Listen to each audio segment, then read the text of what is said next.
Hey there, welcome back to Outlaw Icons, the place where history lingers in the alleyways and the shadows never stay quiet. Tonight, we're stepping into Brooklyn.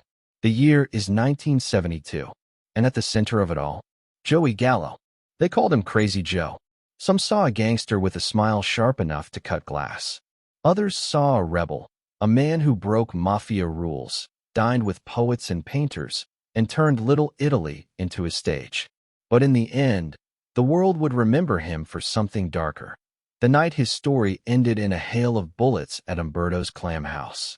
Before we get into it, let me know in the comments, where are you listening from tonight, and what time is it there?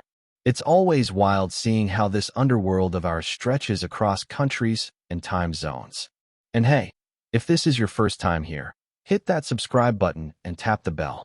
That way, you'll never miss the stories of the outlaws, rebels, and icons who changed crime forever. Alright, settle in. Let the noise of the day fade away, and follow me into Brooklyn's shadows. This is Outlaw Icons. Your sleepy dawn. Under the dim glow of a Brooklyn street lamp, a boy once stared at the cracked pavement as if the ground itself might open and swallow him whole. His name was Joseph Gallo. Years later, the world would know him as Crazy Joe. But in that moment, in the silent hours before dawn, he was just a kid from Red Hook. The streets that raised him were hard, unforgiving, and already teaching him lessons sharper than any schoolteacher's words. You didn't survive here by being tough. You survived by being tougher than the next guy. And Joey learned that before he ever knew the meaning of loyalty, betrayal, or blood. Red Hook in the 1930s was no place for the faint-hearted. The Great Depression had turned the waterfront into a graveyard of broken men and empty pockets. Dock workers stood in endless lines for day jobs, praying their names would be called. Families squeezed into tenement apartments where walls cracked in the winter cold, and the smell of frying onions was stronger than the smell of hope. For kids like Joey, the streets were not just a playground. They were an education. Each corner carried its own lesson, carved in fists, whispers, and the shuffle of deals made in the dark. His father, Umberto, had come from Italy chasing the American dream, the way so many did. Instead, he found himself swallowed by the docks, a longshoreman whose hands were rough from hauling cargo that never seemed to belong to him. There was dignity in the sweat, but there was also bitterness. The family lived modestly, but Joey saw the way his father's back bent more each year, the way money slipped through their fingers no matter how hard Umberto worked. In a city built on promises, Joey realized early that promises meant nothing without power. His mother, Mary, tried to shield him from the darker truths of Brooklyn. She had warmth in her voice, the kind that tried to remind you that kindness still existed. But in the back of her eyes was worry that her boys were too wild, too restless, too much like the streets they ran on. Joey, the middle child, never seemed to sit still. He had a grin that could charm a priest, but beneath it was something sharper. He liked the feeling of control, even as a child. And in a world where grown men waited like beggars at the docks, control was everything. The Depression gave way to World War II, and Red Hook changed with it. Soldiers marched away, flags hung from windows, and factories roared with the sounds of war production. But for boys like Joey, war was not just overseas, it was right outside their door. The older kids who came back from the service brought stories of death and destruction, and the younger ones like Joey grew up imitating the same. Street fights broke out with a kind of ritualistic rhythm. A busted lip here, a broken nose there. It was less about anger and more about proving who owned the pavement. Joey never backed down, and that made people notice him. By the time he was in his teens, his reputation was growing. They said he had eyes that could freeze you in place. He didn't need to scream to make his point. A glance was enough. His fists spoke louder than words anyway. But it wasn't just violence that made Joey stand out. It was his curiosity. While other kids ran errands for a few coins, Joey watched the older men in the neighborhood. The ones who didn't sweat on the docks. The ones who dressed sharp, carried themselves like kings, and always seemed to have cash in their pockets. He noticed who got respect, who never waited in bread lines, and who made the rules others followed. It wasn't lost on him that some of those men were tied to the underworld. Brooklyn was crawling with it. The Mafia wasn't just a shadow in those days. It was a presence, felt in every bar, every union hall, every whispered deal at the back of a restaurant. Joe Profaci's crime family ran much of the territory, and their influence was everywhere. Kids didn't grow up dreaming about baseball when they saw men with diamonds on their fingers and silk on their backs. Joey saw it, and he wanted it. Not the silk, not the diamonds, but the power that came with them. The Gallo household was far from peaceful. Joey's brothers, Larry and Albert, were as restless as he was. Together, the Gallo boys carried an edge, a sense that they were meant for more than the hand-to-mouth existence of their parents. They loved each other fiercely, but fights were common. In a family like theirs, fists often spoke where words failed. Yet, beneath the chaos, there was a loyalty that bound them like steel.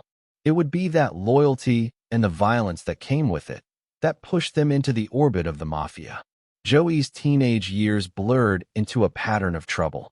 Arrests came early, petty theft, assaults, things that seemed small in the grand scheme but marked him as different. Each time he brushed with the law, he carried himself not with shame, but with pride. It was as if he believed punishment itself was a badge of honor, proof that he wasn't just another kid who'd grow old and broken on the docks. When cops dragged him in, Joey smiled. That smile unnerved them. It was not the grin of a frightened boy, but the smirk of someone who knew the game had only just begun. The streets of Red Hook were full of noise, horns from the harbor, shouts from the markets, footsteps echoing in the night. But beneath it all was a rhythm Joey understood instinctively. It was the rhythm of survival, of ambition, of knowing that every handshake had a price. The men who survived weren't the strongest, but the smartest. The ones who could see 3 moves ahead in a game no one dared explain. Joey was learning fast, and Red Hook was his classroom. As the war ended, Brooklyn swelled with returning soldiers and a new wave of immigrants. Hope seemed to rise again in the city, but for Joey, the lesson never changed. Hard work didn't guarantee anything. He saw men return from battle only to face the same crushing poverty, the same corrupt bosses who took their cut. And he wondered, if you were going to fight anyway, why not fight for yourself? Why not take instead of wait? Why not rewrite the rules that had chained his father to the docks and his mother to endless worry? There were nights when he'd walk alone by the waterfront, staring at the black water reflecting the city's lights. He thought about the stories he heard, the ones whispered about gangland figures, the ones about power bought not with sweat, but with fear. Joey wanted to be more than a face in the crowd. He wanted to be remembered, to rise from the shadows and stand where others had fallen. And in the stillness of those nights, with the cold air biting at his face, he made silent promises to himself, promises that would shape the rest of his life. The boys of Red Hook dreamed of escaping, but most never did. Joey wasn't planning to escape. He was planning to rule. He didn't want to leave Brooklyn behind. He wanted Brooklyn to bow to him. There was danger in that kind of ambition, danger in the way he saw the world as something to be bent, reshaped, and conquered. But for a boy who had stared at broken promises his entire life, danger wasn't something to fear. It was something to embrace. Joey's story, even in these early days, was already laced with contradictions. He was the kid who could charm his neighbors one minute and terrify them the next. The boy with the Brooklyn smile that made you wonder whether he was about to crack a joke or crack your jaw. Red Hook wasn't just a backdrop. It was the crucible that forged him. Every cracked brick, every desperate face, every shouted fight in a tenement hallway, it all became part of him. By the time the 1950s rolled in, Joey was no longer just another street kid. He was a figure people recognized. His name carried weight in whispers. His presence carried tension in the air. And though he was still young, the trajectory was set. He would not be bound by the same chains that bent his father's back. He was going to carve his name into Brooklyn's history, no matter what it cost. But history has a way of twisting ambition into tragedy. And as Joey's star began to rise, so too did the shadows that would eventually consume him. He couldn't yet see the wars waiting ahead, the betrayals that would define him, or the gunfire that would one day bring it all crashing down. For now, he was still just Joey from Red Hook. A boy with a dangerous smile, a restless spirit, and a hunger that would not be satisfied by anything less than power. And in those dark alleys of Brooklyn, power always came with a price. Would Joey pay it willingly? Or would the streets that raised him one day demand their own cruel revenge? The answer waited just beyond the next corner. The boy who had once stared at the broken pavement of Red Hook was no longer just another restless kid on the block. By his teenage years, Joey Gallo had already started to carve a reputation for himself. One fistfight, one daring stunt, one reckless gamble at a time. If Red Hook had been the crucible that forged him, then these early years were the fire that hardened the steel. And like all fire, it burned both ways, warming some who stood near it, and scorching others who got too close. One night, in the back of a dim pool hall, Joey's temper lit up like a match thrown on gasoline. A game gone wrong, an insult tossed across the felt, and suddenly the sound of breaking glass filled the room. The other boys froze as Joey stood there, chest heaving, a jagged bottle in his hand. He didn't just win the fight, he controlled it, the way a director controls a stage. And even though he was barely old enough to shave, everyone in that room left with the same thought. This kid was different. There was a wildness in him that didn't stop at fists. It reached deeper, into a place that made people whisper later, "That one's crazy." But Joey's madness was not the kind that came from confusion or sickness.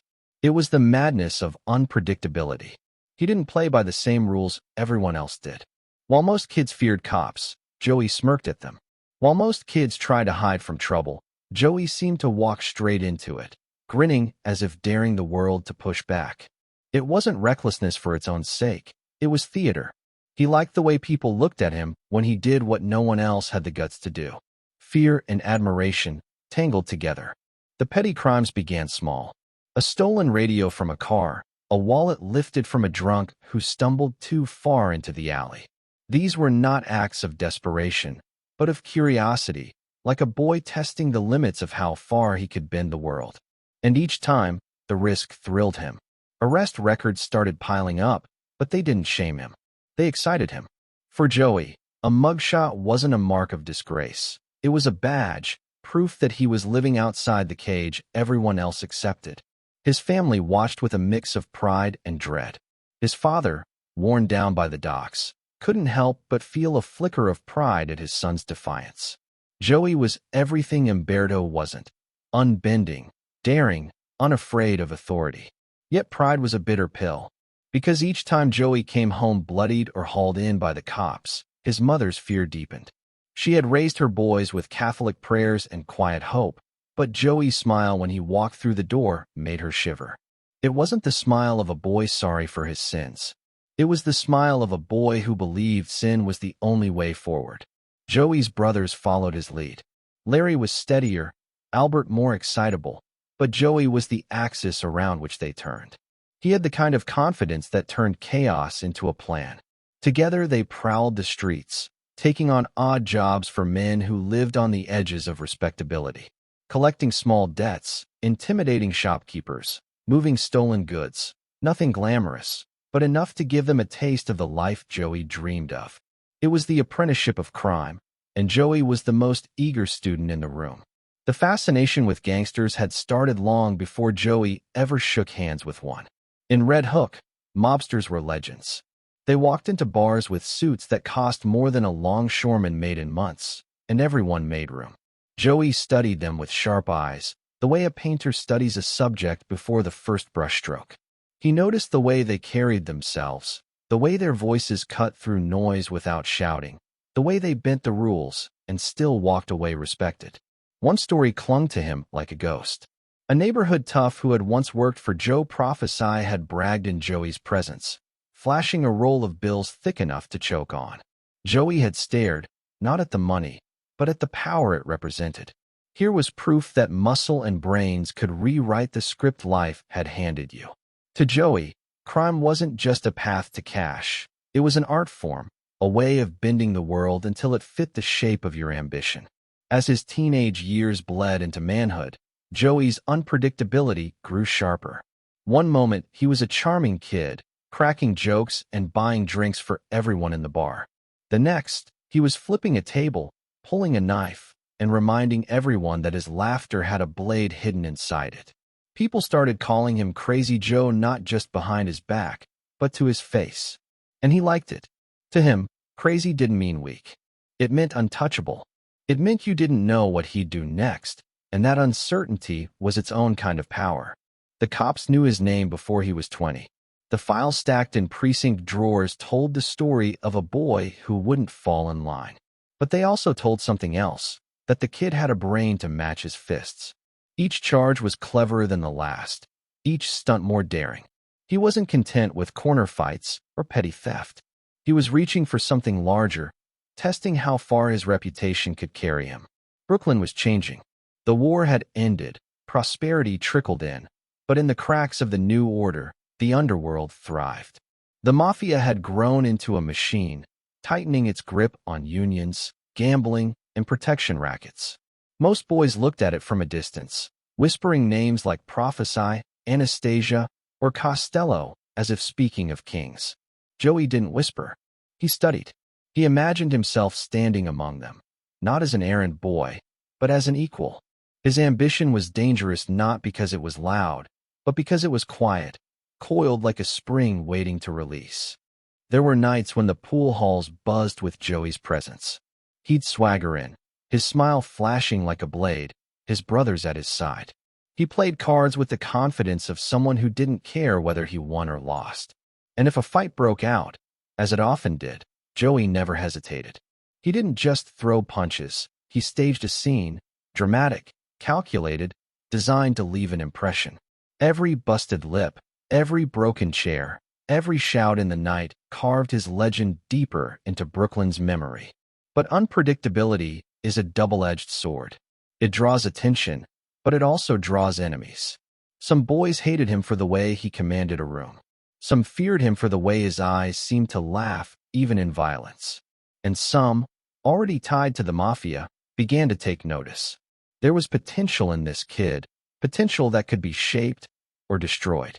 Joey didn't yet know it, but his path was already curving toward men whose names carried weight in the criminal world. And once you entered that orbit, there was no walking back. At home, tension thickened. His mother prayed harder, clutching rosary beads until her knuckles turned white. She saw what her son was becoming, and it terrified her. His father, though, stood silent more often than not.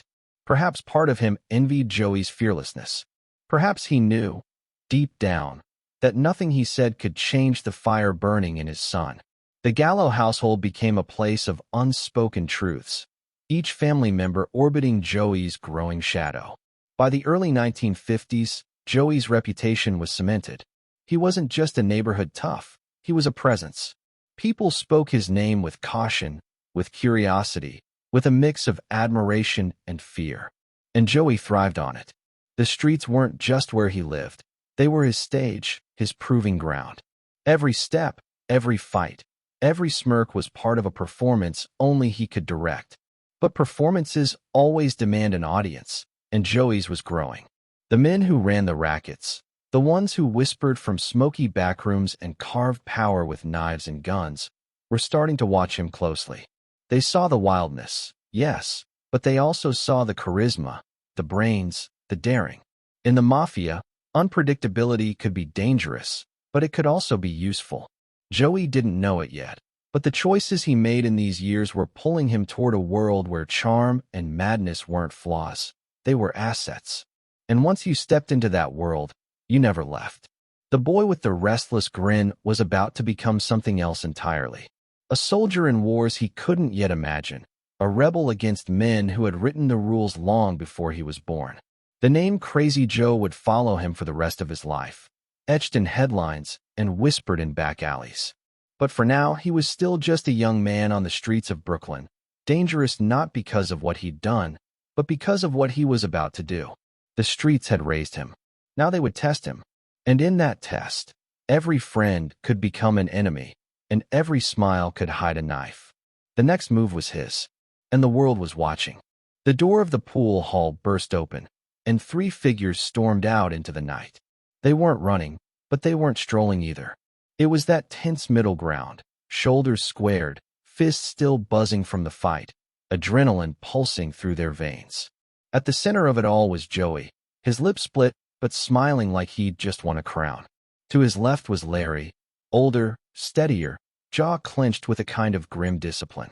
And on the other side, Albert, Kid Blast, younger, hot-tempered, and always eager to prove himself. Together, they weren't just brothers.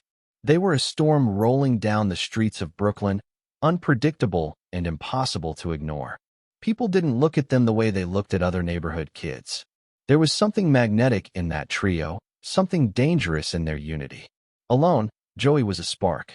But with his brothers, he was gasoline waiting for a flame. And everyone in Red Hook could sense it. These weren't just restless kids testing their limits.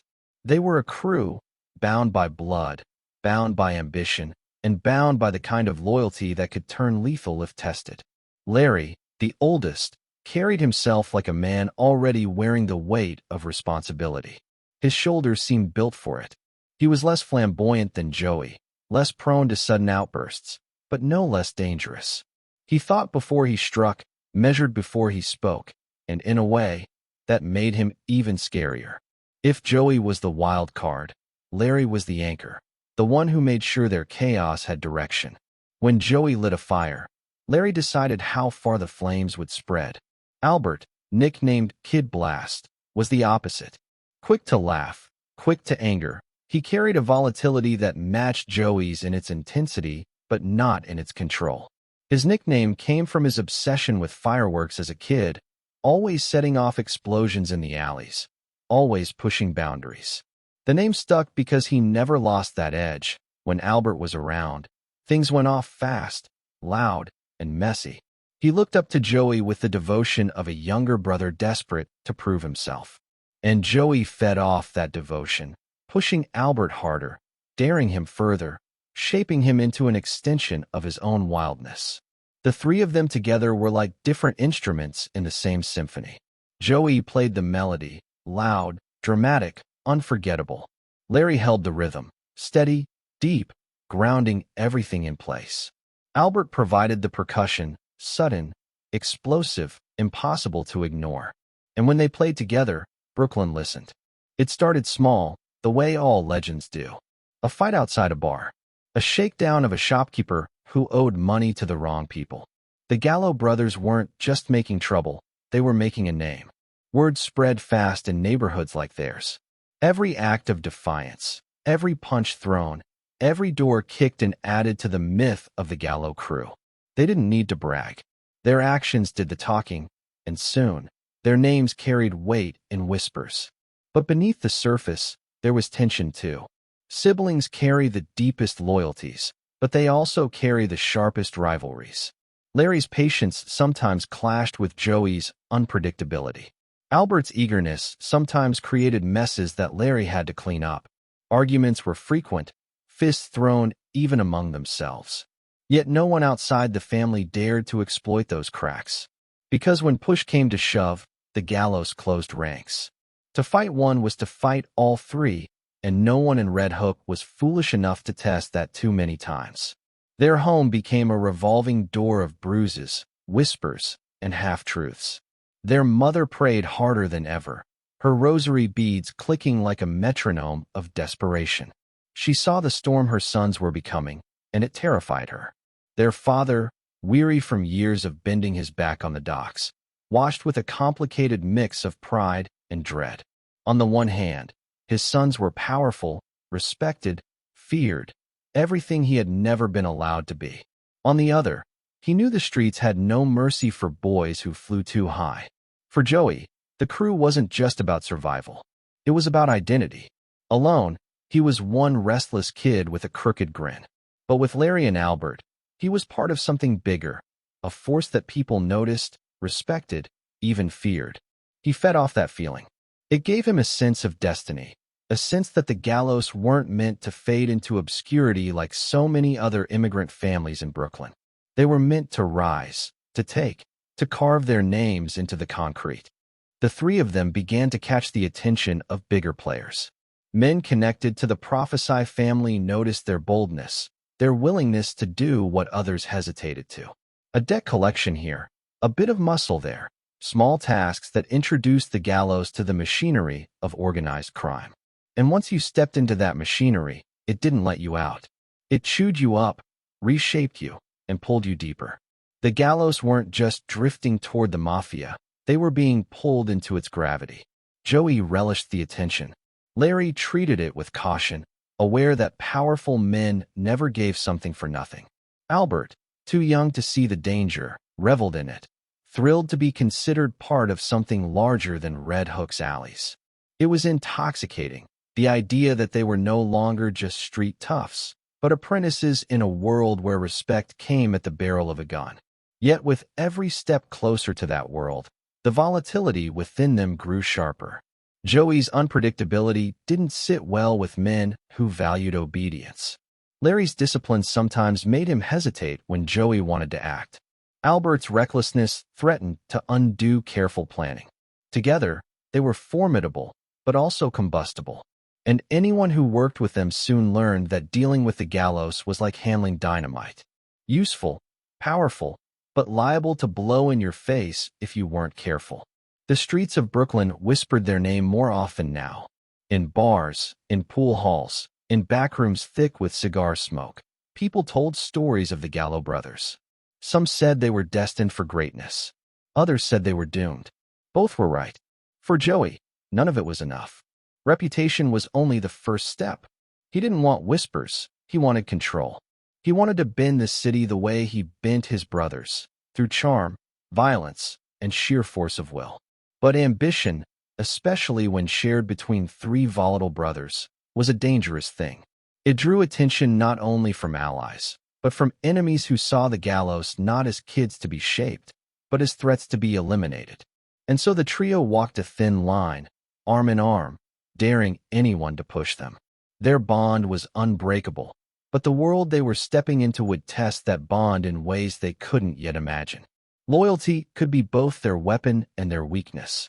And in the violent chessboard of organized crime, family could be the most dangerous piece of all.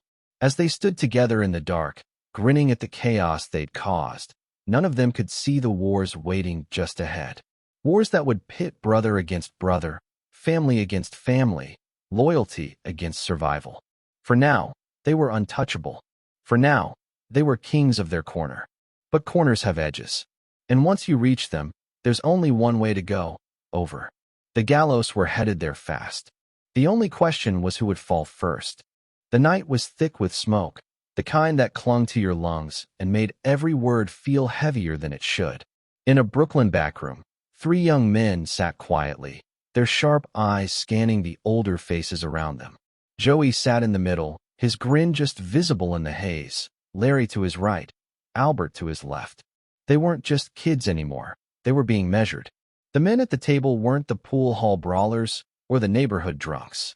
They were soldiers, captains, men with ties to Joe Profaci, the boss who ran one of the most powerful crime families in New York. And tonight, the gallows were no longer looking in from the outside. They were being welcomed into the machinery that had run the city's shadows for decades. It didn't happen all at once. There was no ceremony, no golden key handed over. It started with whispers, small jobs, the kind that didn't make headlines but made money. A debt collection here, a truck hijacking there. Jobs that required muscle and nerve, and the gallows had both in spades. They were young, hungry, and fearless, qualities the Profaci family could use. The mafia thrived on loyalty, obedience, and fear. Joey and his brothers had the last two nailed down. Loyalty, though, that was the question that would haunt them for years to come. Joe Profaci himself was a paradox. To the outside world, he was a respectable olive oil importer, a church-going man with the appearance of old-world decency. But behind closed doors, he was something else entirely, the boss of one of New York's most profitable families.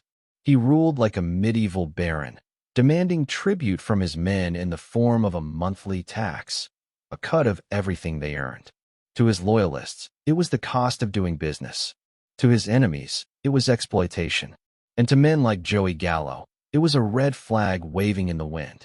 Still, at first, Joey played the part. He and his brothers knew that to rise in Brooklyn, you needed a sponsor. And Profaci's family, with its influence stretching across unions, rackets, and businesses, was the path forward. So they ran jobs, did the dirty work, and proved themselves useful. The Profaci men admired their boldness. The Gallos weren't just muscle. They had style, brains, and a willingness to go further than most. It wasn't long before people began to say that Profaci had found his new enforcers, a crew of young wolves ready to do his bidding. But wolves are never truly tame. The Gallos quickly built a reputation as Profaci's toughest soldiers, but also his most unpredictable. When a debt needed collecting, they didn't just knock on a door, they tore it off the hinges. When someone refused to pay, they didn't negotiate, they made an example. Joey in particular had a way of turning violence into theater. He wanted people to talk, to spread the story, to make his name echo louder than the money he brought in. And soon enough, it did. In Brooklyn's underworld, his name carried weight. Crazy Joe, the enforcer with the smile that hit a blade. Larry balanced him out, keeping one foot in caution, reminding Joey that even wolves had to respect the hand that fed them. Albert, ever eager, followed Joey's lead, his wild energy making him both an asset and a liability. Together, they were a crew Profaci could use. But he wasn't blind. He saw the ambition in Joey's eyes, the way he studied not just the streets but the bosses themselves. Profaci had been in the game long enough to know that ambition like that never stayed quiet for long. The Profaci family was one of the 5 families of New York, part of the Cosa Nostra structure that governed the American Mafia. To outsiders, the idea of a family sounded warm, almost comforting. But in truth, it was a corporation with blood for ink and fear for currency. Each family had its boss, its underboss, its captains, and its soldiers. Everyone knew their place, and everyone paid their share. To be a part of it was to step into a world where loyalty was life and betrayal was death. Joey and his brothers understood this, but they also understood something else. Power wasn't just handed down. It was taken. And while they worked jobs for Profaci, while they collected debts and ran rackets under his banner, they were also building their own legend. Joey's charisma drew younger toughs to him. Soon the Gallos had their own crew within the family, a band of restless kids who looked to Joey not just as a soldier, but as a leader. This was how factions began, how families fractured. Profaci didn't see it yet, but the seeds of rebellion were already being planted. In those years, the Gallos lived fast and loud. They dressed sharp, laughed harder, and fought with a ferocity that set them apart. They weren't the quiet kind of mobsters who slipped into the shadows. They wanted to be seen, wanted their names spoken in the same breath as the legends who ruled before them. And in Brooklyn, they were getting exactly that. But attention is a dangerous currency. It buys you respect, but it also paints a target on your back. There were moments when Joey seemed almost intoxicated by it all. He'd walk into a bar, light a cigarette, and let the room fall silent. People watched him the way they'd watch a fire. Beautiful, dangerous, impossible to ignore. Larry would sit close, eyes scanning, always aware that attention cut both ways. Albert, grinning, would fuel the energy, feeding off Joey's chaos. Together, they were unstoppable, or at least, they believed they were. Yet beneath the swagger, tension brewed. Profaci's tax system was squeezing the rank and file, and resentment was growing. Men grumbled in whispers, but no one dared challenge the boss. No one except, perhaps, the Gallos. Joey, with his restless grin and unshakable confidence, looked at the system not as tradition, but as a cage. And cages, in his mind, were meant to be broken. For now, though, he bided his time. The Gallos continued to serve, to run jobs, to enforce Profaci's will. But every job, every dollar, every drop of blood spilled added to their own power, their own legend. They weren't just soldiers anymore. They were a faction, a crew within a crew, waiting for the right moment to rise. One night, after a particularly brutal job, Joey stood on a Brooklyn street corner, the city lights glinting in his eyes. He turned to Larry and Albert, his smile sharp, his voice low. He talked about the future, not just theirs, but the future of the whole family. He spoke of change, of rebellion, of tearing down the old order and building something new. His brothers listened, torn between loyalty to tradition and loyalty to him. And in that moment, the true danger of the gallows became clear. They weren't content to serve. They were planning to lead. The Profaci family had welcomed them in, thinking they'd found loyal soldiers. What they had really invited into their ranks was a storm. 3 brothers bound by blood, ambition, and a willingness to defy the very rules that held the Mafia together. The streets of Brooklyn whispered their names louder now. Joey Gallo, Larry Gallo, Albert Kid Blast Gallo. A trio rising under Profaci's shadow, their loyalty already bending, their ambitions already stretching too far. And somewhere deep down, even in those early days, everyone who crossed their path knew the truth. This wouldn't end quietly. The gallows were climbing. The only question was how high they'd rise, before someone decided it was time to push them off the ladder. The silence in the back room broke when the door swung open. A gust of cold air slipped in, and with it came Joey Gallo. He didn't creep in like most soldiers did when entering a room filled with wise guys.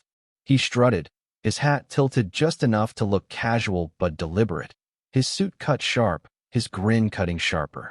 He didn't ask for permission to sit. He took his place at the table as if it had always been meant for him.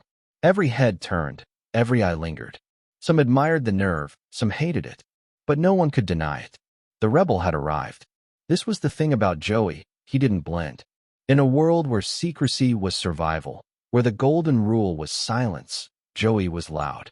Not loud in words, but in presence, in the way he dressed, the way he carried himself, the way he seemed to welcome attention instead of fearing it. Other mobsters prided themselves on disappearing into the shadows, being whispers in the night. Joey, he wanted the spotlight. He wanted people to know his name, to remember his face. And in doing so, he broke one of the oldest unwritten rules of the Mafia. The old-timers called it Omerta, the code of silence, the vow of secrecy that kept the underworld alive. To most men, it was sacred. To Joey, it was a leash, and he had no interest in being walked. He wore his reputation like a badge, flashing it in bars, pool halls, and theaters. He didn't mind when civilians recognized him. He liked it. To him, fear and fame were 2 sides of the same coin, and he was flipping it in the air for everyone to see. The flamboyance set him apart. While others wore muted suits, Joey favored bold ones. While others sat quietly in corners, he lit up rooms with laughter, stories, and a sharp grin that never seemed to fade. He mingled not just with gangsters but with artists, writers, and musicians. Greenwich Village bohemians, who normally wouldn't share a drink with mobsters, found themselves captivated by him. He crossed lines others never dared cross, blending underworld menace with cultural charm. But that charm was laced with danger. To the other mobsters, Joey wasn't just unpredictable, he was reckless. Attention was poison in their world. The more eyes on you, the more risks you carried. A headline in the papers wasn't something to brag about. It was a liability, a neon sign that attracted cops and rivals alike. And Joey seemed to chase headlines like other men chased money. The Profaci family, who had brought him and his brothers into the fold, began to notice the cracks. Joey's style didn't sit well with men who valued order, who wanted their soldiers quiet and obedient. He was too visible, too dramatic, too quick to turn violence into a spectacle. He made statements when others wanted whispers. And in the Mafia, standing out was often the first step towards standing in a grave. Yet, for Joey, it was more than vanity. The smile, the suits, the boldness, it was strategy. Fear was effective, but fear mixed with fascination was power. People didn't just avoid him, they talked about him. His legend grew faster than his rap sheet, spreading from corner to corner, borough to borough. To civilians, he was part gangster, part folk hero, the crazy one with a Brooklyn smile who laughed in the face of danger. To his enemies, he was a problem they couldn't predict. To his allies, he was both inspiration and liability. His brothers felt it too. Larry, ever the cautious one, worried that Joey's flamboyance would draw heat they didn't need. Albert, still eager and impulsive, fed off Joey's energy, following his lead into bolder moves. The crew they built reflected Joey's personality: loud, fearless, and dangerous. They didn't just collect debts, they made a scene. They didn't just run rackets, they carved their names into them. And while that earned them respect from some, it made them targets to others. There was a night in Brooklyn when a debt collector who'd crossed Joey found himself dragged into the street. Most men would have handled it quietly: a beating in an alley, a warning whispered in the dark. Joey staged it like a performance. The man was bloodied under a flickering street lamp, Joey grinning as he told the crowd that gathered exactly why it was happening. It wasn't just punishment, it was a show. And by the end of it, no one in the neighborhood doubted what would happen if they crossed the gallows. But these theatrics came at a cost. The bosses didn't like the spotlight. The papers started writing about Joey, the cops started watching him closer, and rivals began plotting against him. His rebellion against mafia secrecy wasn't just breaking tradition, it was putting everyone at risk. And in the mafia, risk wasn't forgiven. Still, Joey couldn't stop. Maybe he didn't want to. The flamboyant lifestyle was part of who he was. He wasn't content to sit in smoky backrooms counting envelopes. He wanted the thrill, the drama, the chaos. He wanted the world to see him. And every time he walked into a room, every time he laughed that sharp laugh, every time he flashed that Brooklyn smile, people did. It wasn't just arrogance, it was defiance. Joey had grown up watching his father break his back on the docks, watching men live small lives, unnoticed, unremembered. He refused to be one of them. If the world was a stage, Joey wanted the starring role. And he didn't care if the script was written in blood. The other mobsters saw him as dangerous, and not just because of his violence. Violence could be controlled, directed, used. But Joey's hunger for recognition, his disdain for secrecy, that was something else. It threatened the very structure that kept them alive.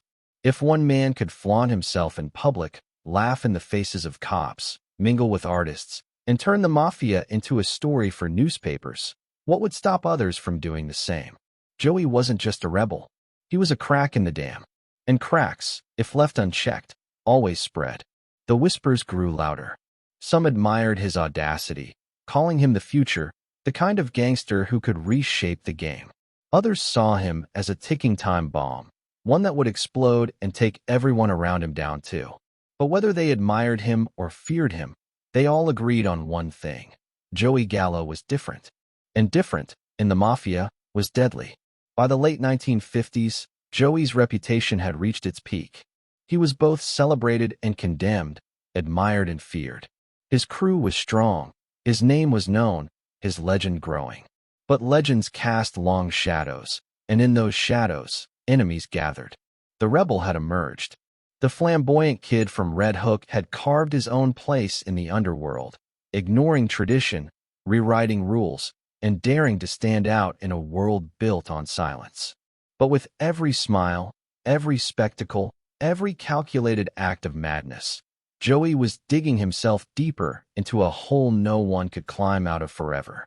And somewhere, in the smoky backrooms of Brooklyn, the older bosses watched. They saw the storm gathering. They knew a reckoning was coming. The only question was not if, but when. The body lay crumpled in the alley, blood darkening the cracks in the pavement. No one who saw it wanted to remember the details, but everyone remembered the name whispered afterward: Joey Gallo. That was how it usually went in Brooklyn. Violence wasn't just an act, it was a message.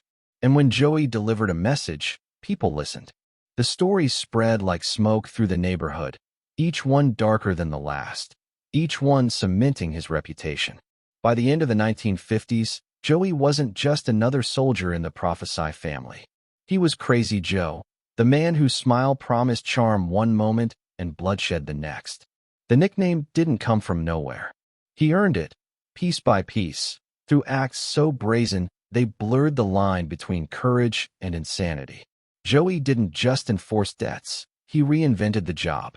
Most mobsters leaned on a man quietly, behind closed doors, letting whispers and bruises do the work. Joey dragged the business into the open. If someone owed money, he'd humiliate them in front of their neighbors, making sure everyone knew the price of disrespect. Fear, to him, was most effective when it was public. And in Red Hook, that strategy worked. Nobody wanted to be the next example. There was a butcher who had fallen behind on payments, a man with 4 kids, and a small shop that barely held together. The old-school enforcers would have given him more time, maybe roughed him up once, kept it quiet. Joey didn't bother with patience. He walked straight into the shop in broad daylight, flipped over the counter, and dragged the butcher into the street. He let everyone watch as he pressed a knife against the man's cheek, grinning as he told the crowd that this was what happened when you forgot who you owed. The butcher lived, but the scar on his face stayed as a permanent reminder. From that day forward, Joey's name carried weight that money couldn't buy. But it wasn't just extortion. There were whispers of murder too, stories of Joey's hand in killings that blurred the line between business and personal satisfaction. Violence, for most mobsters, was a tool. For Joey, it seemed to be something more. He had a knack for it, a strange relationship with the chaos it created. Some said he enjoyed the fear in people's eyes, the way a room grew silent when he entered. Others believed it was all calculated, a performance designed to amplify his legend. The truth was probably both. One story that never faded involved a man who had disrespected Larry, Joey's older brother. In most families, blood would be handled carefully, but Joey made it personal. The man disappeared, and when his body was found, the brutality was unforgettable. It wasn't just a killing, it was a statement. Word spread fast, and soon, people understood that crossing Joey wasn't just dangerous. It was suicidal. That kind of reputation could open doors, but it also painted a target on his back. Even his allies sometimes found themselves uneasy around him. Joey wasn't like other mobsters who operated by routine. He was unpredictable. He might laugh with you one minute and turn on you the next. Men in the Profaci family who worked alongside him admired his effectiveness but feared his volatility. They never quite knew whether Joey was acting out of strategy or impulse, and that uncertainty was exactly what made him dangerous. The psychology of fear is simple. It thrives on unpredictability. A punch you see coming is painful but manageable. A punch you don't expect keeps you awake at night. Joey embodied that principle. He made people feel like anything could happen around him, and usually, it did. That unpredictability became his brand, his legend. It was why the nickname stuck. Crazy Joe wasn't just a title, it was a warning. His flamboyant nature only added to the menace. He'd stroll into restaurants with his brothers, order the best food, laugh loudly, and tip extravagantly. On the surface, it looked like generosity, charm, even charisma. But underneath, everyone in the room knew what he was capable of. That combination, charm laced with threat, was intoxicating. Civilians, artists, even journalists were drawn to him. Fellow mobsters, though, were unsettled. They saw a man who didn't respect the unwritten rules, a man who treated the mafia like a stage. And in a world where silence was survival, that was a problem. But Joey didn't care. If anything, he leaned into the reputation. When people called him crazy, he didn't flinch. He smiled wider. He let the name grow, feeding it with every violent act, every unpredictable outburst. He knew that fear was more powerful when it was larger than life. And so he made sure his legend was always one step ahead of the truth. If people thought he was capable of anything, then he never needed to prove it every time. The myth did half the work for him. Still, behind the smile, there were cracks. Some nights, when the adrenaline wore off, Joey sat in silence, staring into glasses of whiskey as if looking for answers at the bottom. His brothers noticed, but didn't ask. Maybe he wrestled with what he was becoming. Maybe he wondered whether the violence defined him or whether he was still in control of it. But if doubts haunted him, they never lasted long. By morning, the grin was back, the swagger returned, and the legend grew stronger. The police certainly noticed. His name appeared more frequently in their reports, his face more often in mugshots. Detectives knew he was trouble, but proving it was harder. Witnesses disappeared or stayed silent, too terrified to testify. Cases fell apart, and Joey walked free, each release feeding his aura of invincibility. To the cops, he was a headache. To his community, he was both terror and protector. Fear has a strange way of bending perception. Some people despised him, others respected him, and some even admired him, confusing ruthlessness for strength. By the time the 1960s edged closer, Joey's reputation had outgrown the streets of Red Hook. His name traveled beyond Brooklyn, whispered in Harlem, muttered in the Bronx, carried across the river to Manhattan. He was no longer just another soldier in the Profaci family. He was a figure in his own right, a man people recognized, a name that carried its own gravity. And gravity, in the underworld, always pulled you deeper. The Gallos were no longer a trio of restless brothers trying to climb the ladder. They were a force, with Joey at the center, spinning his legend like a spider spins its web. And everyone who got caught in it, whether ally or enemy, felt the same thing, the mix of fascination and dread that defined Crazy Joe. But a reputation like his couldn't last forever. In the Mafia, standing out was dangerous. Drawing too much attention brought consequences, not just from law enforcement, but from the men above you. Bosses didn't like soldiers who became bigger than the family itself. And Joey was dangerously close to crossing that line. His violent streak, his flamboyance, his disregard for secrecy, they all added up to a man who was admired by some, feared by most, and watched carefully by everyone. Fear made him powerful, but it also made him a target. And in the world Joey lived in, targets didn't stay standing for long. The question wasn't whether someone would eventually come for him. The question was who would dare, and when. The first thing people remembered about Joey Gallo wasn't the fists or the gun. It wasn't the chaos he left behind when a debt went unpaid, or the bloodstains in alleys that whispered his name long after he was gone. It was the smile, that sharp, lopsided grin that could disarm a room before anyone realized the danger in it. A smile that promised charm but carried menace, like a card dealer who never lost track of which ace was hidden up his sleeve. In Brooklyn, that smile became as much a trademark as his reputation for violence. And in its own way, it was just as deadly. Joey knew exactly what he was doing when he flashed it. The underworld was filled with men who leaned on fear alone, scowls, threats, hard voices that made waiters tremble when they brought the check. Joey played it differently. He could turn on the charm in an instant, making strangers feel like friends, making enemies wonder if maybe, just maybe, they had misjudged him. The trick wasn't that the smile erased the danger. It was that it reminded everyone the danger was still there, hidden just behind the charm, waiting to be let out if he chose. It wasn't just the smile. Joey knew how to package himself, how to walk into a room like he owned it, even if technically he didn't. While other mobsters stuck to muted gray suits, Joey favored sharp cuts, bold patterns, and colors that drew eyes to him. He looked less like a soldier in a crime family and more like a movie star who had wandered onto the wrong set. People noticed him, and that was the point. He wanted to be remembered. He wanted people to talk about him long after he left, whether they were gangsters, artists, or journalists scribbling notes in smoky Greenwich Village bars. He cultivated the air of a man who belonged everywhere. He could sit in a dingy pool hall with street kids and command their loyalty. Hours later, he could be in a nightclub surrounded by celebrities and intellectuals, holding court with that same grin, spinning stories that blurred the line between truth and legend. To each world, he was magnetic. To criminals, he was a bold enforcer who bent the rules and got away with it. To outsiders, he was a charming outlaw, the kind of character who seemed ripped from a novel, too wild and too fascinating to ignore. There's a story of a dinner party where Joey sat at a table of writers and painters, men and women who lived on art and conversation rather than blood and money. He made them laugh, dazzled them with tales of Brooklyn streets, of deals gone wrong and narrow escapes. They leaned in, fascinated, knowing he was dangerous, but unable to pull away. He was living proof of something they only imagined.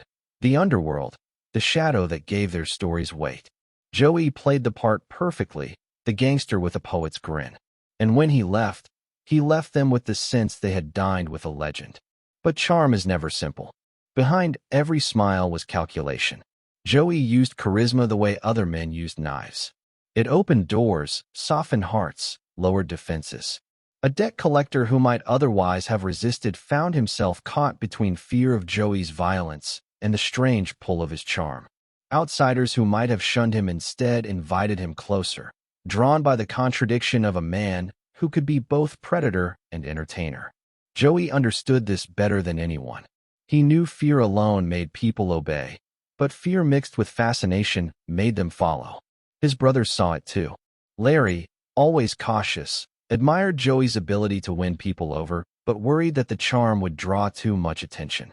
Albert, reckless and eager, loved the way Joey lit up rooms and fed off it, doubling down on his own antics to match. Together, the Gallo brothers were a show, but Joey was always the star. He understood instinctively that reputation wasn't just about violence. It was about performance. And no performance was complete without a smile. The newspapers began to notice. Reporters described Joey not just as another hoodlum, but as a character, a man who stood out from the faceless crowd of soldiers and enforcers. Some painted him as a kind of modern-day Robin Hood, a gangster with charm, someone who blurred the line between villain and folk hero. Others warned that the smile was just a mask, covering a streak of violence that made him as dangerous as anyone in Brooklyn.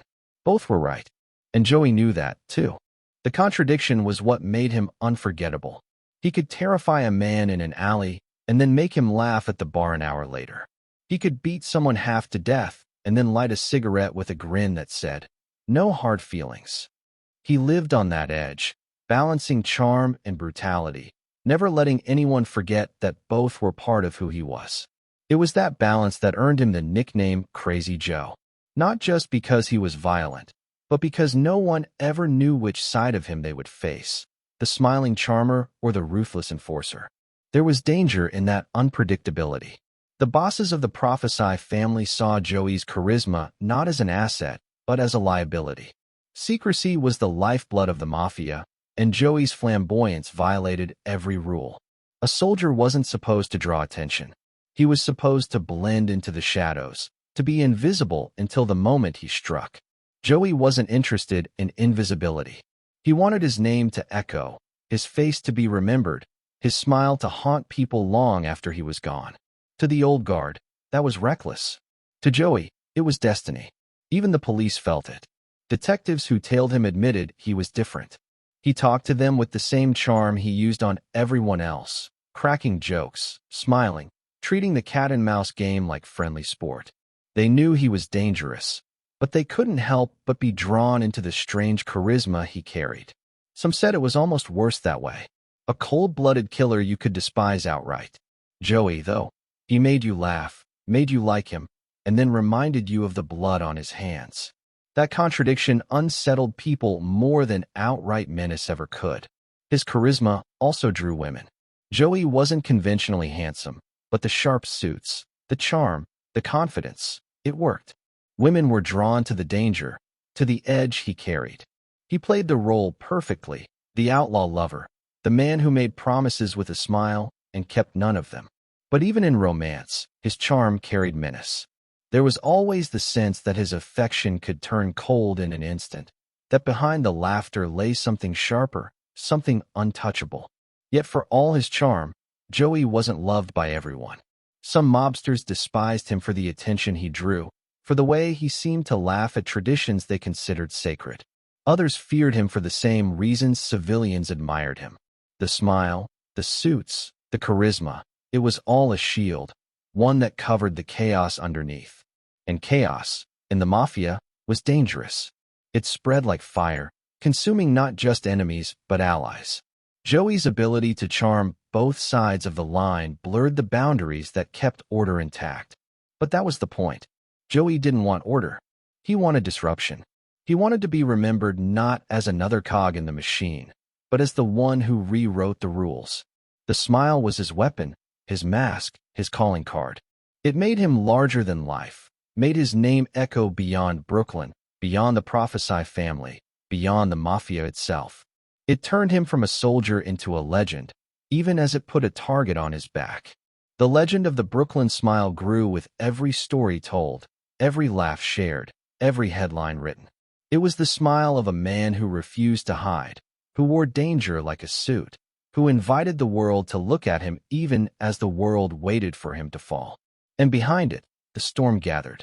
Because smiles, no matter how sharp, can only hold back fate for so long. And Joey's fate was already closing in, just beyond the glow of the spotlight he loved so much. The money never seemed to be enough. No matter how many envelopes changed hands, no matter how many rackets were squeezed, no matter how much blood spilled in back alleys to collect a few more dollars, the weight always pressed down heavier.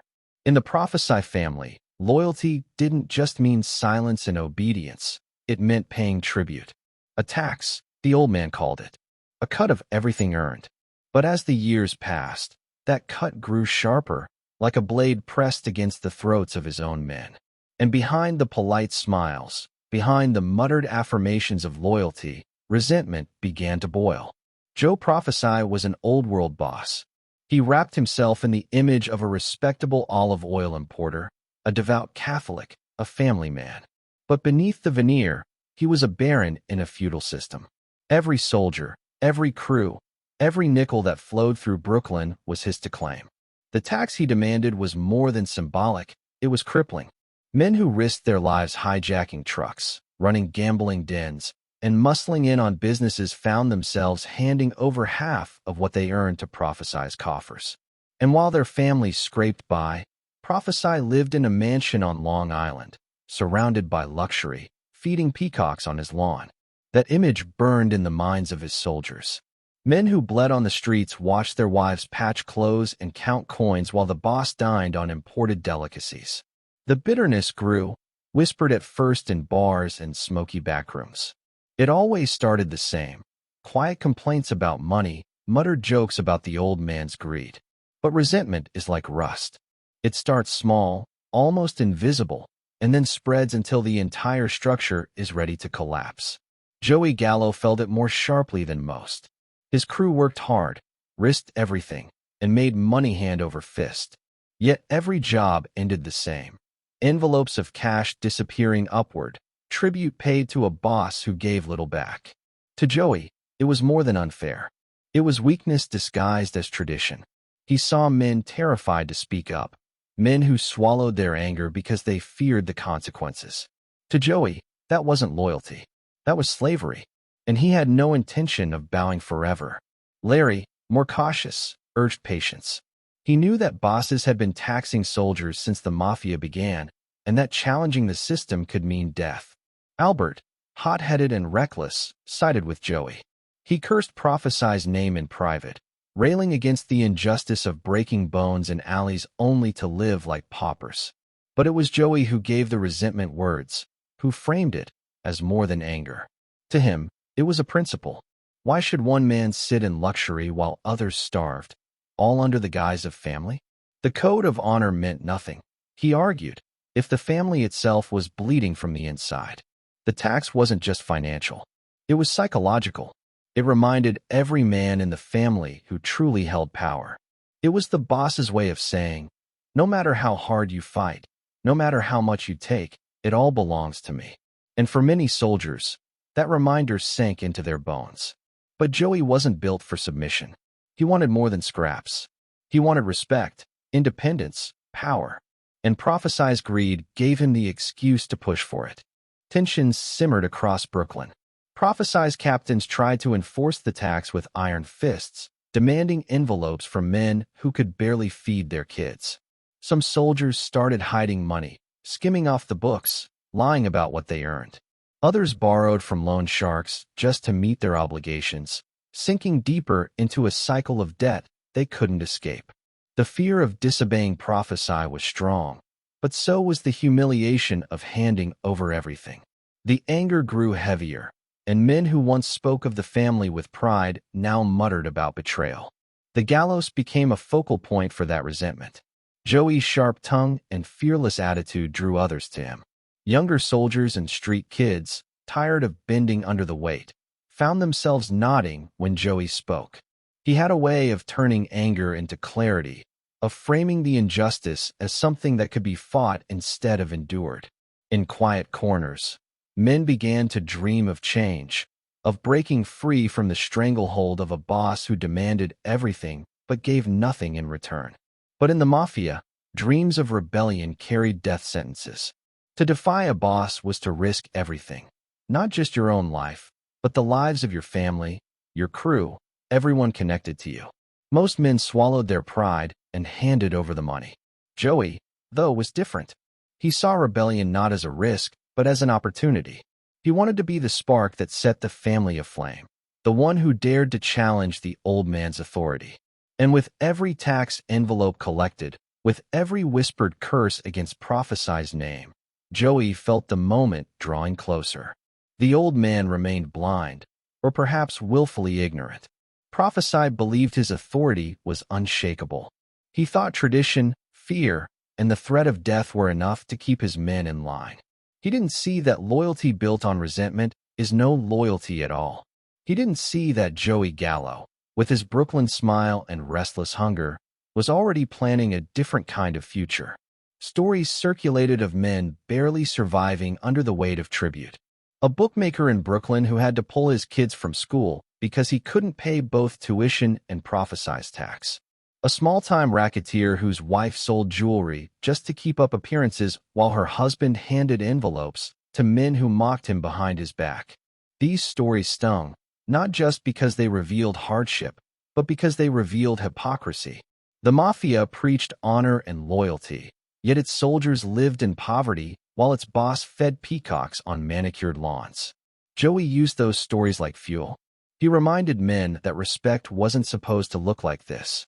He painted Profaci as a parasite, feeding on the blood of his own men. And though few dared say it aloud, many silently agreed. The cracks in the family were widening. The foundation that had once held strong under tradition and fear was weakening under greed and resentment. By the early 1960s, the tension was impossible to ignore. The Gallos weren't just grumbling. They were openly restless. And restlessness in the Mafia was a warning sign, a tremor before the quake. Profaci may have thought his soldiers were still loyal, but loyalty is fragile when it's built on exploitation. The irony was that Joey's flamboyance, the very thing that had once made him a liability, now gave him power. Men were drawn to his confidence, his refusal to bow.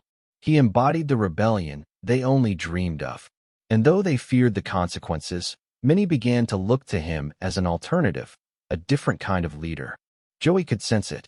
The old man's greed was doing half the work for him. All he had to do was light the match. But matches burned both ways. A rebellion would not just threaten Profaci, it would threaten everyone involved. It would mean war, bloodshed, betrayal. And once it started, there would be no turning back. The cracks in the family were spreading, the resentment festering, the weight of taxation crushing spirits. Joey's smile grew sharper as he sensed the shift, as he watched men glance at him with a mixture of fear and hope. The question now wasn't whether the family would fracture. It was how long it would take before the first piece finally broke away. And when it did, who would survive the collapse? The night began like any other in Brooklyn. Dim lights in corner bars, whispers in smoky backrooms, the quiet shuffle of men exchanging envelopes. But beneath that familiar rhythm, something new was brewing. Joey Gallo was done waiting. He was done complaining, done muttering in the shadows about Profaci's taxes and the greed that bled men dry. For most mobsters, resentment ended in silence. For Joey, it ended with a plan. And that plan was bold enough to shake the foundations of the entire Profaci family. The idea was simple in words, but explosive in practice. Kidnap the captains. Take the most loyal men of Joe Profaci, hold them like pawns on a chessboard, and force the old man to make concessions. No one in New York had ever dared to strike so directly at the hierarchy, to turn the very structure of the Mafia against itself. Soldiers didn't touch captains. Captains were sacrosanct, untouchable symbols of order. But Joey looked at them differently. To him, they were bargaining chips. If Profaci fed off the loyalty of his captains, then Joey would rip that loyalty straight from his hands. The Gallos planned carefully, watching routines, studying habits, noting which captains left meetings late, which ones drove without much protection. Each detail mattered. The old guard might have called it madness. Joey called it strategy. And when the night came, his crew moved with precision. They weren't just street toughs anymore. They were rebels staging an insurrection. The first abduction sent shockwaves through Brooklyn. A captain, a man who commanded respect and fear, suddenly vanished. One minute he was leaving dinner, the next he was shoved into a car, a bag over his head, his shouts swallowed by the night. For days, whispers flooded the streets. Some thought the cops had grabbed him. Others suspected rival families. But soon, the truth surfaced: the gallows had him. And they weren't finished. One by one, more captains disappeared. A man with decades of service, gone. Another who had collected tribute for Profaci, gone. Each abduction tightened the noose around Profaci's empire. The old man, once untouchable, now looked vulnerable. If his captains could be snatched from the streets, what did that say about his power? About his control? The very foundation of respect that the Mafia was built on cracked under the weight of the gallows' audacity. For the captains themselves, fear became real in a way it never had before. They weren't being hunted by cops or rival gangs. They were prisoners of their own family soldiers. Tied to chairs in basements, staring at Joey's sharp grin, they realized the rules had changed. Loyalty, tradition, rank, none of it protected them anymore. Joey leaned close, his smile cutting deeper than any knife, and told them exactly why they were there. This wasn't random. This was a demand. Profaci's taxes would end. The family would change. Or the captains would pay with their lives. It was more than violence. It was theater. Joey made sure word spread that the captains were alive, but at his mercy. He wanted Profaci to feel the pressure not just in his gut, but in his reputation. A boss who couldn't protect his own men was no boss at all. And in the Mafia, perception was everything. Profaci's image of untouchable authority was shattering, piece by piece, under the weight of Joey's rebellion. The soldiers who once grumbled quietly now watched in awe. Here was someone doing what they only dreamed of, standing up to the boss, forcing change. Some whispered Joey's name with admiration, others with fear, but no one ignored it. The kidnapping campaign wasn't just a tactic. It was a statement. The gallows weren't afraid of the old rules. They would rewrite them. But audacity breeds consequences. Profaci couldn't ignore the insult. To do nothing would make him look weak, a death sentence for any Mafia boss. To strike back recklessly risked the lives of his captains. He paced his mansion, surrounded by wealth, while his empire bled in the streets. For the first time in years, the old man faced a challenge he couldn't crush with a single order. The gallows had forced him into a corner, and every man in Brooklyn was watching to see how he'd respond. In dark rooms, deals were whispered. Ransoms were suggested, compromises offered. Joey played the negotiations like a maestro, dragging out the tension, savoring the shift in power. For once, Profaci wasn't dictating terms. The gallows were. And each day the captains remained in captivity, Joey's legend grew.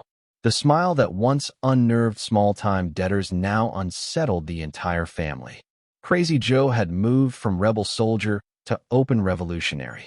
For the captives, the days blurred into fear and humiliation. Men who once barked orders at soldiers now begged for mercy. Joey didn't need to beat them to break them. The captivity itself was enough. The knowledge that their lives hung by a thread, controlled by the very men they once considered beneath them. It was a reversal of power so complete it rattled the entire structure of the Mafia. But the brilliance of Joey's move was also its danger. He had crossed a line no one dared cross. Kidnapping captains wasn't just rebellion, it was sacrilege. It struck at the core of Mafia order, at the respect that separated them from street gangs. Joey hadn't just embarrassed Profaci, he had embarrassed the institution itself. And institutions, no matter how corrupt, fight back when their foundations are threatened. Eventually, negotiations brought the captains back. Profaci made promises, offered reforms, hinted at easing the taxes. The men were released, shaken but alive. On the surface, it looked like a victory for Joey. He had forced the old man's hand, proven that power could be challenged. The streets buzzed with the story. Crazy Joe had gone toe-to-toe with the boss and walked away smiling. But promises in the Mafia were smoke. Profaci had no intention of giving up his grip. To him, the kidnapping campaign was an insult that demanded blood. He would bide his time, play the patient old-world Don, and wait for his moment to strike. And when he did, the war would begin. The Gallos celebrated their defiance, convinced they had shaken the family to its core. But rebellion comes with a price, and in the shadows, Profaci's loyalists sharpened their knives. The kidnapping campaign had made Joey a legend. It had also made him a target like never before. Brooklyn's streets were no longer just whispers of resentment. They were echoes of war drums. And the men who had once muttered about injustice were now forced to pick a side. Because when a soldier kidnaps captains, the family never forgets. And the family never forgives. The first shot cracked the Brooklyn night like a firework gone wrong, sharp and sudden, followed by the chaos of gunfire echoing off brick walls. Men ducked behind cars, others ran for cover, and when the smoke cleared, another body lay on the pavement. It was no random street killing. It was the opening act of what history would call the First Colombo War, though at the time, it was simply the Gallo crew going to war with the Profaci loyalists. A family once bound by blood and secrecy was now spilling both across its own streets.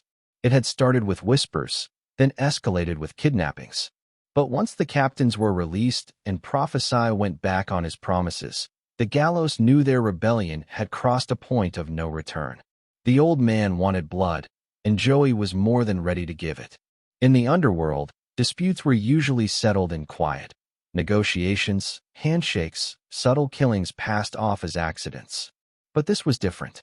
This was open war, a mafia civil war that broke every unwritten rule of keeping business hidden from the public eye. Brooklyn turned into a chessboard, each move answered with violence. The Gallos, younger and hungrier, fought with the recklessness of men who believed they had nothing to lose.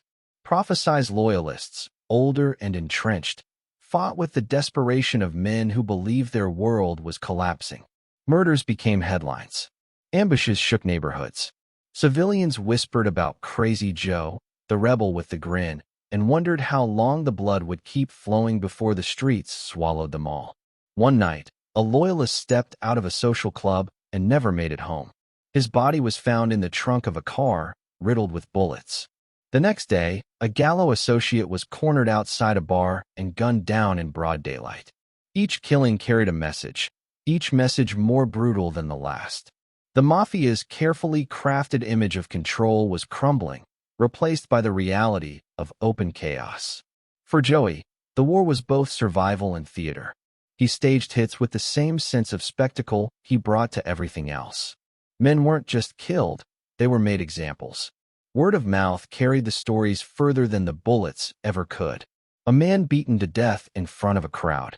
Another dragged into the street, his screams echoing down tenement alleys. The violence wasn't random. It was choreography, designed to burn fear into anyone still considering loyalty to Profaci. But fear cut both ways. The Gallos themselves lived on edge, never knowing when the next bullet might come for them. Larry moved carefully, his caution sharpening into paranoia. Albert, reckless as ever, threw himself into the fight, his youth fueling his recklessness. And Joey, always smiling, carried himself as if untouchable, but even he knew the truth. Every corner, every car parked too close, every knock at the door carried the possibility of death. The war wasn't just fought with bullets. It was fought with alliances, betrayals, whispered deals. Other families in New York watched closely, some rooting quietly for the Gallos, others betting on Profaci to crush the rebellion. The bosses hated chaos. It drew attention from law enforcement, disrupted business, and threatened the delicate balance of power that kept the five families stable. But no one could step in directly without risking their own position. And so the war dragged on, unchecked, staining Brooklyn's streets with blood. The Gallo crew, younger and smaller, fought with cunning. They staged ambushes, striking fast and disappearing before the loyalists could respond. They used the unpredictability of Joey's mind as a weapon. Profaci's men, used to the old ways, struggled to contain it. The Gallos weren't playing by the rules. They were rewriting them in blood. One infamous ambush left a loyalist captain bleeding on the steps of his own home, his wife's screams ringing through the neighborhood. The message was clear: no one was safe, not even at their doorstep. Another attack saw a carload of Profaci men riddled with bullets at a traffic light, the windshield shattering as pedestrians scattered in panic. Brooklyn wasn't just a battleground. It was a warning to the entire mafia world. Crazy Joe was willing to burn everything if it meant breaking free from the old man's grip. But the war carried costs. Every body dropped by the gallows brought retaliation. Every ambush answered with another funeral. Soldiers who had once been friends now eyed each other like strangers, wondering who would be next. The mafia was supposed to be a family, but in these years, it became a cannibal, devouring itself in broad daylight. The pressure mounted on Profaci himself. He was aging, his health failing, and yet his grip remained tight. The kidnappings had humiliated him, and the war threatened to finish what they had started. He clung to power with desperation, ordering loyalists to fight harder, strike faster, crush the rebellion at all costs. But cracks were showing. His family was bleeding, his soldiers weary, his captains afraid. And in the shadows, the Gallo smiled, sensing the weakness. For Joey, the war wasn't just about power. It was about identity. He had cast himself as the rebel, the outlaw who defied tradition, and the war gave him the stage to prove it.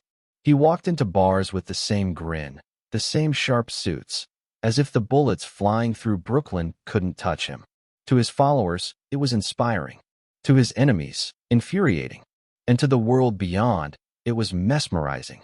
Crazy Joe wasn't just fighting a mafia boss. He was fighting the very structure of the mafia itself. But wars don't stay contained. The bloodshed spilled into neighborhoods, drawing police attention, filling newspapers with headlines about mafia violence. Detectives who once had to dig deep for scraps of information now had corpses delivered to them almost daily. The public, fascinated and horrified, watched as the myth of mafia order unraveled. For the first time, the illusion of silence was shattered. The mafia's dirty war had gone loud. The violence carved scars into everyone it touched. Families buried sons. Wives lived with the constant fear of phone calls that never came. Children grew up in households where the sound of footsteps on the stairs could mean life or death.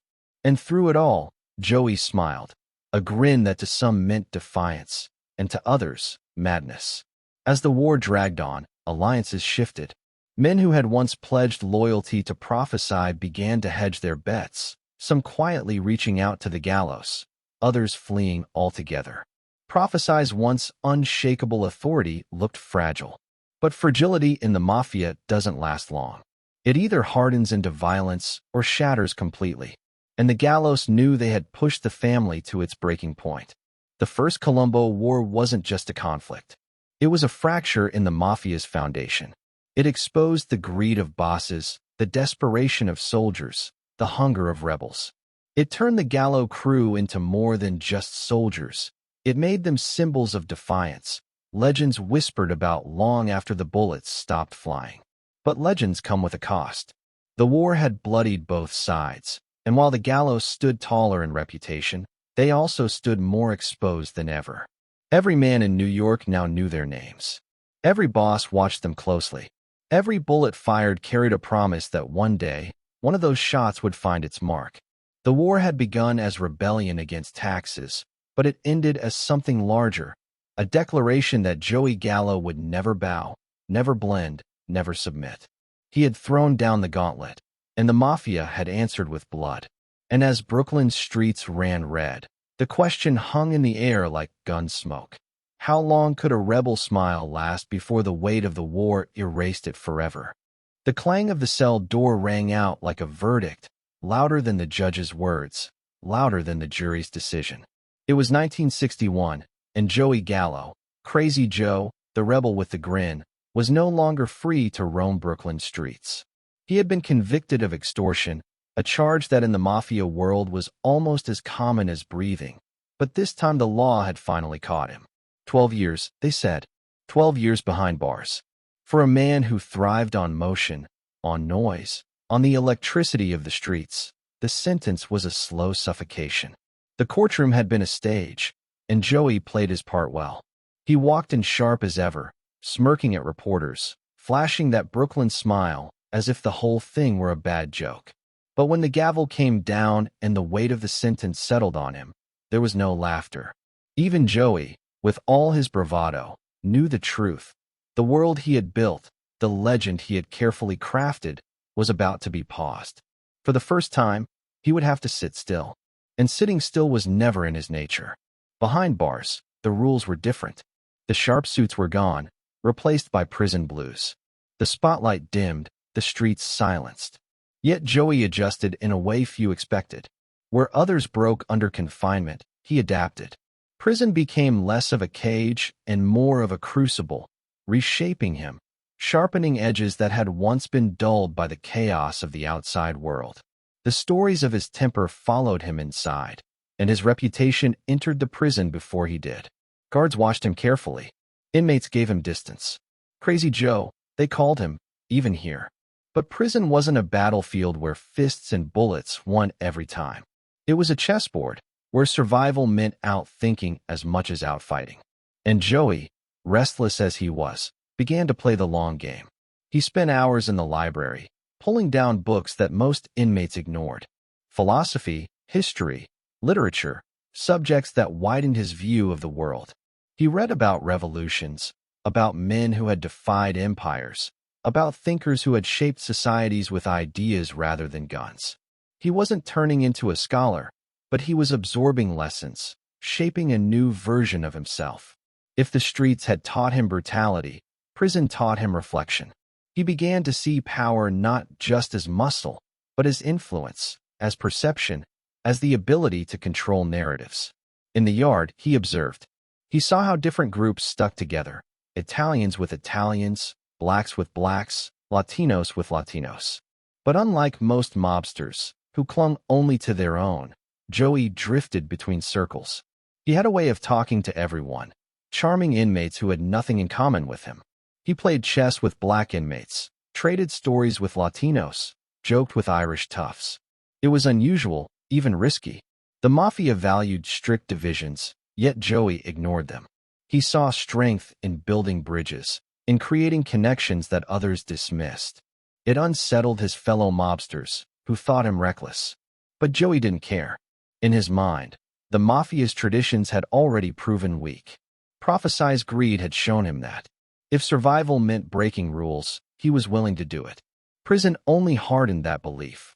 He began to imagine a new kind of crew, one that wasn't bound by the old codes, one that drew power from alliances the bosses never considered. Violence still followed him, of course. Joey's temper didn't vanish just because the walls closed in. There were fights, brutal ones, where his fury exploded without warning. Inmates who crossed him learned quickly why he carried his nickname.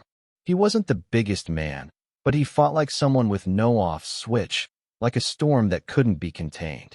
Each outburst reinforced his reputation, reminding everyone that Crazy Joe wasn't tamed, not by the streets, not by the bosses, not by prison walls. But there were quieter moments too. Nights when he lay awake in his cell, staring at the ceiling, replaying the choices that had led him there. He thought about the war he'd started, the blood spilled in Brooklyn, the captains kidnapped and humiliated. He thought about his brothers, still fighting on the outside, still carrying the Gallo name into battles he could no longer lead. There must have been moments of doubt, moments where he wondered whether the rebellion had been worth it, whether the cost was too high. But if those doubts lingered, he buried them beneath the same grin that had carried him this far.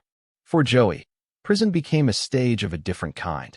He told stories that grew bigger with each telling, painting himself as a hero, a rebel who had dared to defy not just a boss, but a system. Other inmates listened, some in awe, some in disbelief, but all captivated. In their eyes, he wasn't just another prisoner. He was a figure larger than life, a man who had taken on giants and survived. Joey fed on that perception. Every story, every laugh, every sharp line of dialogue was another brick in the legend he was building. Outside the walls, his reputation only grew. Reporters wrote about him, fascinated by the gangster who smiled through trials, who kidnapped captains, who challenged the old mafia order. Writers and artists began to see him as something more than a mobster. He became a symbol of rebellion, a folk hero of sorts, someone who blurred the line between villain and icon. Prison hadn't silenced him. In some ways, it amplified him. Yet as the years passed, the Mafia changed. Profaci died in 1962, leaving behind a fractured empire that shifted under new leadership. The Gallos remained a force, but the war dragged on, blood spilling in cycles of revenge. Joey watched from inside, powerless to steer the course directly.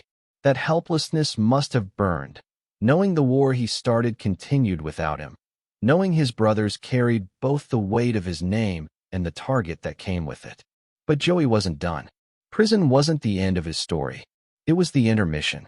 And in that intermission, he reinvented himself. He read more, thought deeper, planned harder. He came to see himself not just as a gangster, but as something larger, a revolutionary within a world bound by rules he refused to accept. He began to imagine a new era, one where men like him didn't bow to tradition, didn't let old bosses bleed them dry. There's a story that Joey spent hours talking with black inmates about forming alliances on the outside, about breaking the Mafia's racial barriers, about building something new. Whether those talks were strategy or fantasy, they revealed a mind that never stopped scheming. He wasn't content with the role of soldier or even captain. He wanted to be remembered as the man who changed the game. The guards saw it too. They watched him hold court in the yard, watched him command attention without lifting a finger. Even behind bars, his charisma never dimmed. That grin, the Brooklyn smile, still unnerved them. It was the look of a man who seemed to know something no one else did, who carried secrets behind his teeth. By the time parole hearings rolled around in the late 1960s, Joey had transformed. He wasn't the same reckless kid who had swaggered into bars, daring the world to test him. He was sharper now, more thoughtful, more dangerous. Prison had stripped away the distractions, leaving only the essence of who he was, a rebel with a vision, a man who refused to bend. When he finally walked out in 1971, the streets of Brooklyn had changed, but so had he. The Mafia was fractured, the old bosses dead or dying, the families under pressure from law enforcement like never before. But Joey returned with his grin intact, his mind sharpened, and a hunger that prison had only deepened. The cell doors had closed on him in 1961, but when they opened again, they released not just Crazy Joe, but a man reborn, wiser, bolder, and ready to finish what he had started. And waiting for him outside was a world both eager and terrified to see what he would do next. The cell door slammed, echoing down the corridor like a gunshot, but inside, Joey Gallo sat quietly, almost serene. He wasn't pacing like the others, wasn't shouting at the guards, or pressing his face against the bars. He was sitting cross-legged on his bunk, a book balanced in his hands. To anyone watching, it might have seemed like a strange picture. Crazy Joe, the man who dragged rivals into alleys and left scars on their faces, reading poetry under the dim prison light. But this was the truth of his years behind bars. Prison didn't break Joey. It reshaped him. When he first arrived, men expected him to act the same way he did on the streets. Loud, unpredictable, dangerous. And yes, his temper still flashed when challenged. His fists still spoke when words weren't enough. But as the days stretched into months, something changed. Joey began to retreat into his mind, exploring worlds that no prison walls could contain. The library became his refuge. He devoured books with the same hunger he once brought to the streets. Philosophy, history, literature, he read them all. Nietzsche's reflections on power, Machiavelli's lessons on rulers, even the works of poets and playwrights. These words, etched by men long dead, lit a fire inside him. He wasn't just reading for distraction. He was reading to understand. For Joey, books became weapons. They sharpened his thinking, gave him new ways to view power and control. Where before he saw violence as the only language worth speaking, he now saw influence as something broader, deeper, more subtle. He began to view the Mafia not just as a family or a business, but as an empire, flawed, corrupt, and in need of revolution. And in those pages, he started to imagine himself not just as a gangster, but as something larger, a reformer, a visionary. perhaps even a kind of outlaw philosopher. He also picked up art. With pencils, charcoal, scraps of paper, Joey began to sketch. Sometimes they were crude portraits of fellow inmates. Other times, abstract shapes that seemed to reflect the chaos swirling in his mind. Drawing was a release, a way to express the storms inside without fists or knives. Guards who passed his cell were startled to see the feared gangster hunched over paper like a schoolboy, lost in thought. But to Joey, it wasn't childish. It was survival. Each line drawn was a reminder that he was still creating, still building, even in confinement. What truly set Joey apart, though, was the way he crossed boundaries most mobsters wouldn't touch. In prison, lines were drawn thick between groups. Italians stuck with Italians. Blacks with blacks. Latinos with Latinos. The Mafia code carried into the yard, demanding that mobsters never mingle outside their own. But Joey ignored it. He struck up friendships with African-American inmates, men who came from Harlem, from the Bronx, from worlds outside the Italian neighborhoods he had ruled. He played chess with them, talked with them, laughed with them. And over time, he began to see them not as rivals, but as potential allies. In their stories, Joey found echoes of his own rebellion. These men spoke of oppression, of being used and discarded by a system designed to keep them down. Joey understood. To him, Profaci had done the same to his own soldiers, bled them dry, demanded obedience, offered nothing in return. Where most mobsters clung to tradition, Joey looked forward. He imagined a future where alliances could cross racial lines, where power wasn't bound by old-world rules. It was a radical thought in a world built on strict hierarchies, and it unsettled many who heard whispers of it. But Joey wasn't afraid of being radical. He thrived on it. Some nights, conversations stretched long into the dark. Joey and his new friends debated politics, philosophy, the state of the world outside. They talked about civil rights marches, about movements demanding justice. Joey listened, absorbing it all. He saw how their fight mirrored his own. Different enemies, same struggle. And in those moments, he began to shape a new vision of what the Mafia could be. Not just an old-world fraternity bound by secrecy and blood, but a modern force, reaching into every corner of society, pulling strength from diversity instead of shunning it. It was a vision most of his peers would never accept. But Joey wasn't most men. The other mobsters in prison looked at him with suspicion. They whispered that he had lost his mind, that Crazy Joe was living up to his name in a different way now. Befriending outsiders? Reading books? Sketching like a painter? To them, it was weakness. To Joey, it was preparation. He believed he was transforming, evolving into something greater. The smile he wore in the yard wasn't just bravado anymore. It was the grin of a man who believed he knew something no one else did. Even the guards noticed the shift.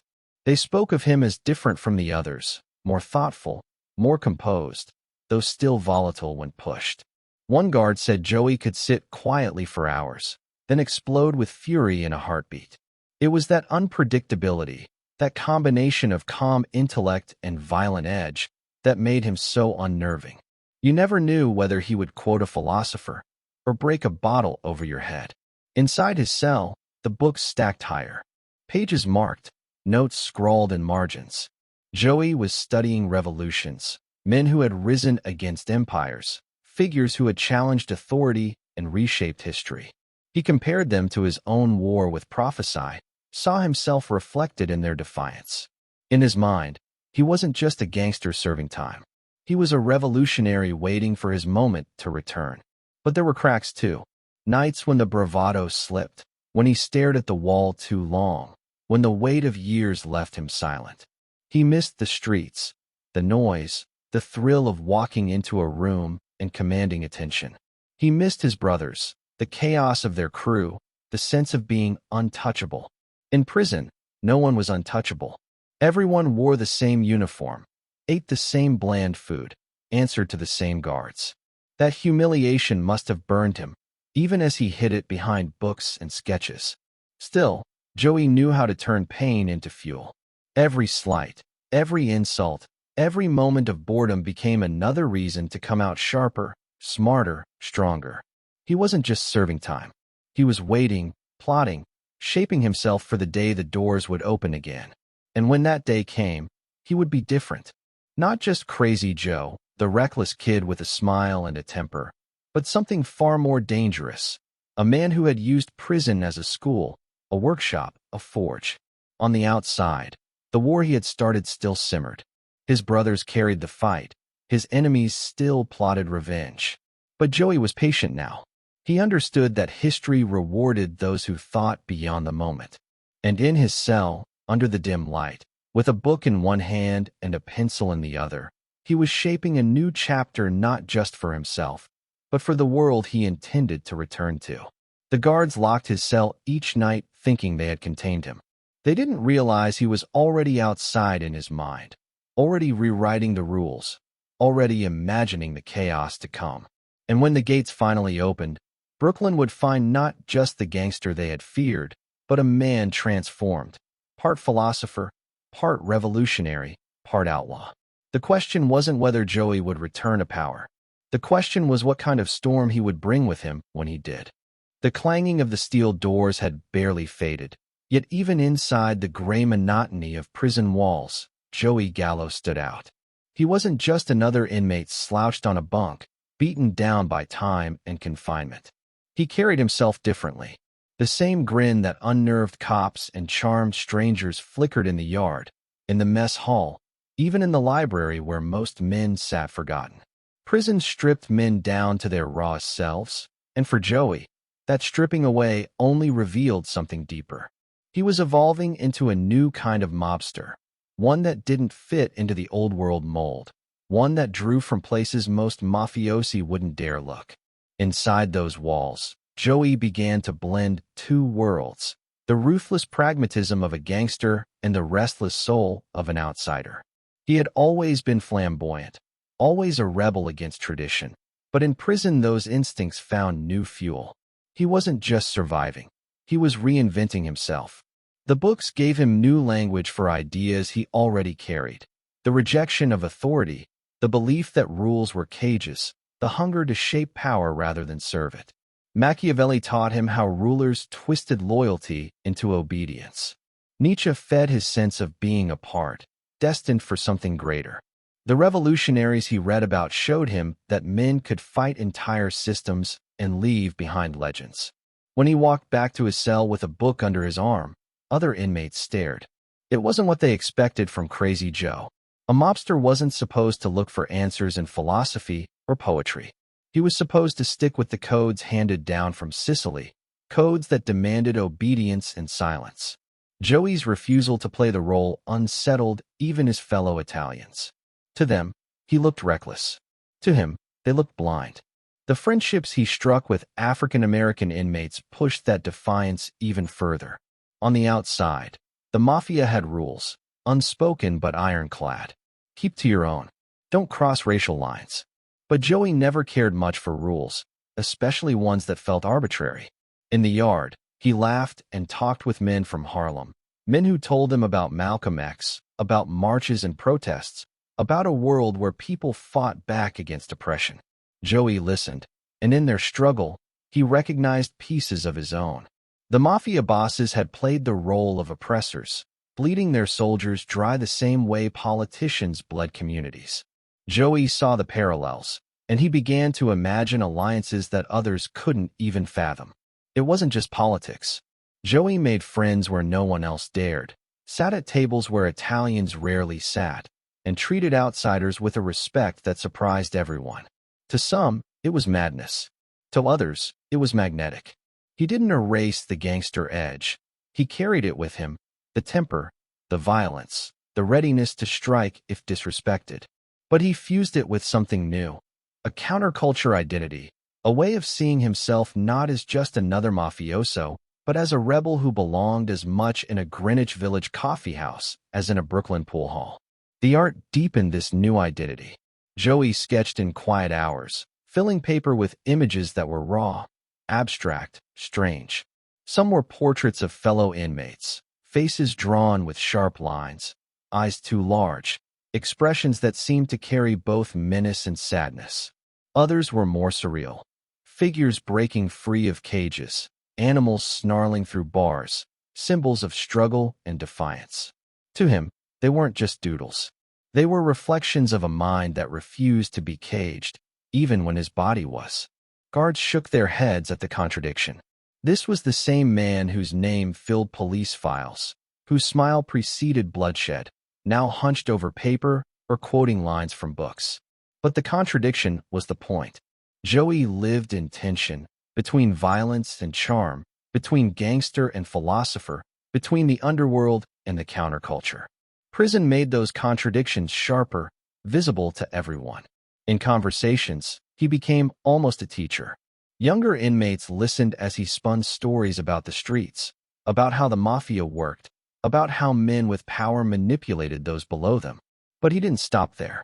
He tied those lessons to the ideas he pulled from books, weaving in Machiavelli's cold pragmatism and the fiery defiance of revolutionaries. To men who had come to prison with nothing but anger, Joey offered a framework, a way of seeing themselves as part of something larger. Whether he believed every word or simply enjoyed the performance, the effect was the same. He turned prison into another stage, another place to spread the legend of Crazy Joe. The mafia world outside might have considered it heresy. He wasn't supposed to fraternize with outsiders. He wasn't supposed to question the order of things. But Joey thrived on breaking rules.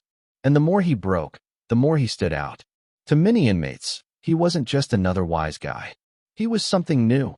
Part gangster, part outlaw philosopher, part folk hero.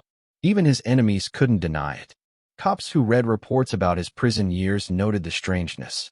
Here was a man known for violence and chaos, now reading Shakespeare, talking politics, sketching like an artist. They couldn't decide if it was an act, a calculated attempt to manipulate parole boards, or if Joey had truly changed. But maybe that was the trick. Maybe Joey wanted them unsure. Confusion was its own kind of power. If they couldn't predict him, they couldn't control him. The truth is, prison didn't soften Joey. It refined him.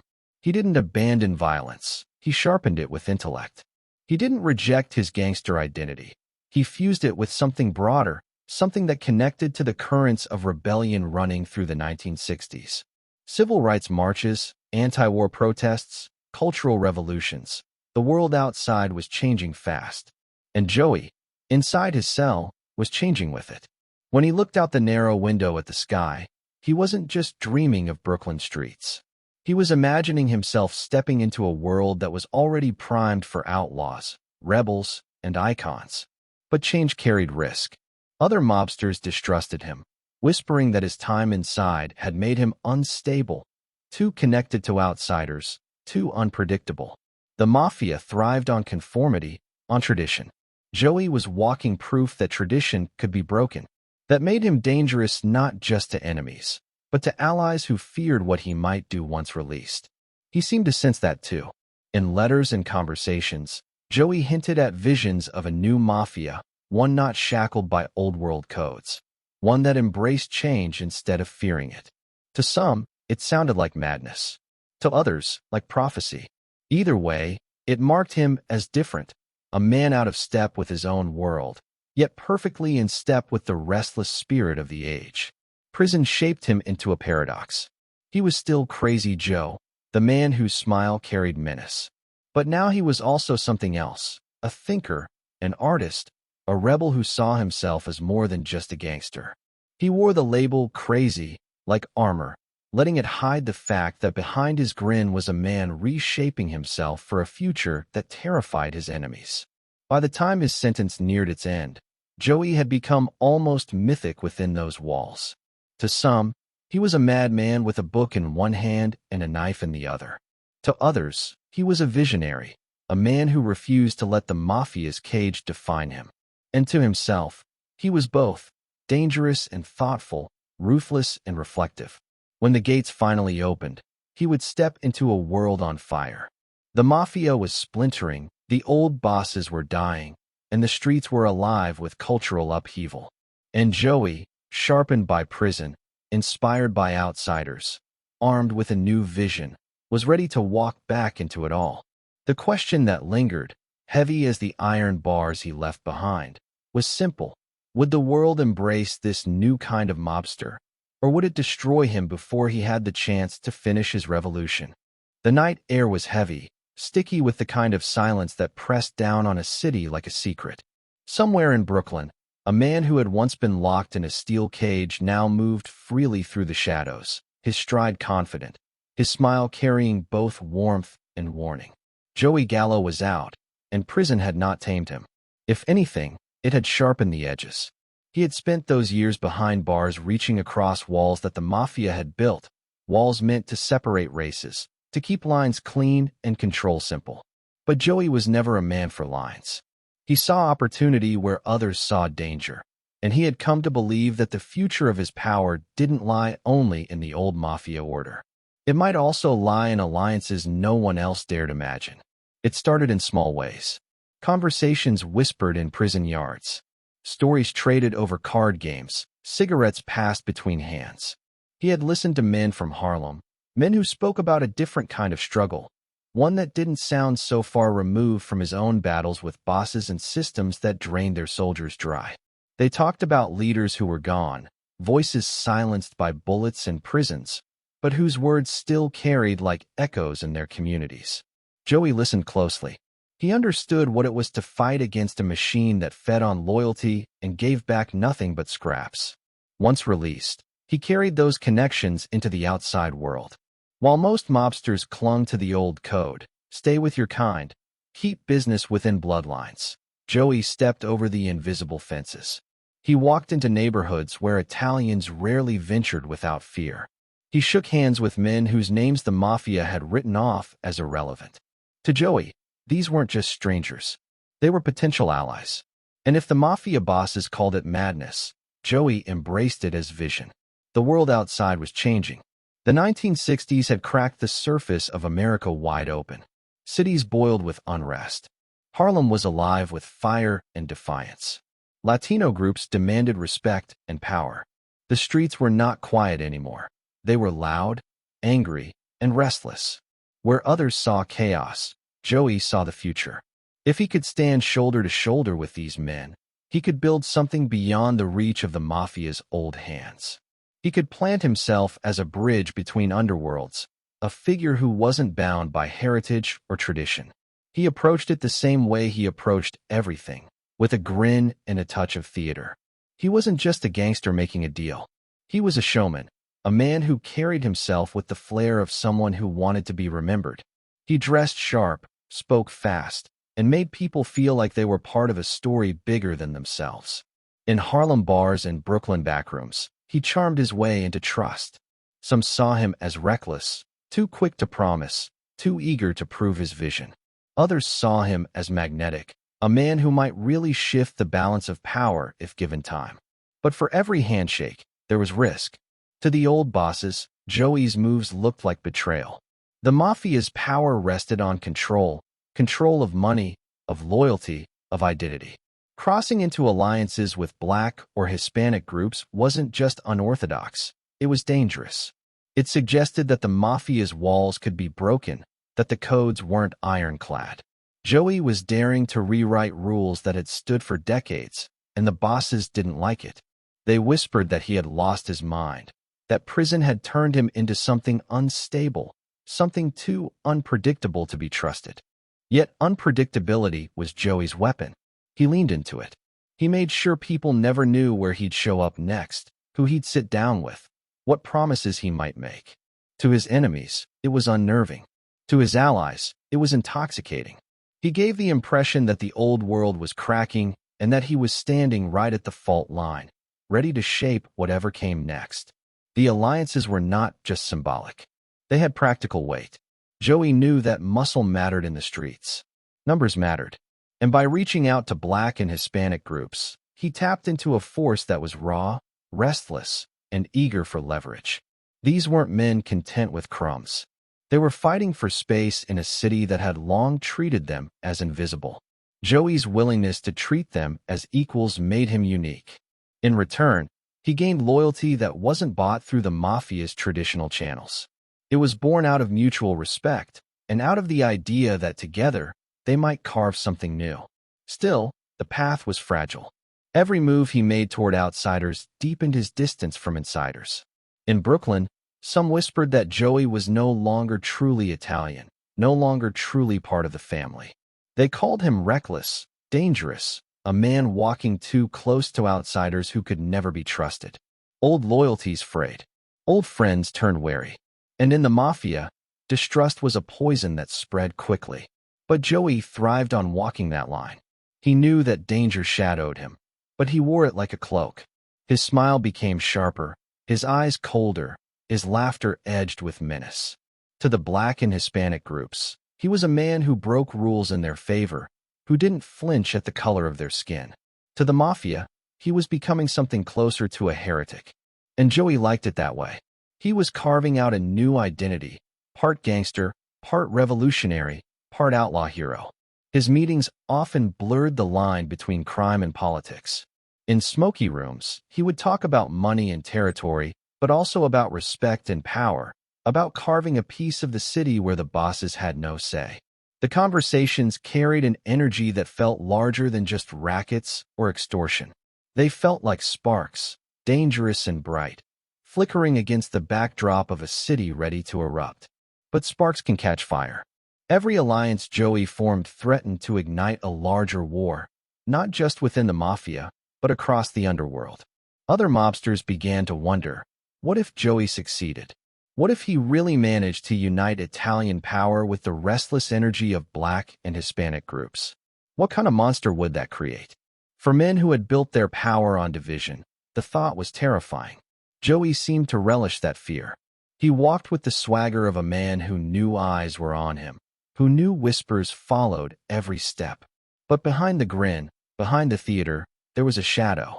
Because deep down, even Joey must have known that planting seeds in hostile soil came with risks.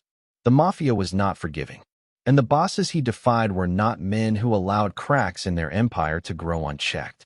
Still, he pressed forward. He laughed louder. He shook more hands. He kept reaching across lines that others called forbidden.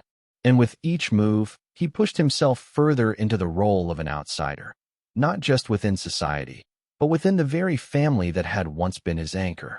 The seeds he planted promised change, alliances that could reshape the balance of power in New York.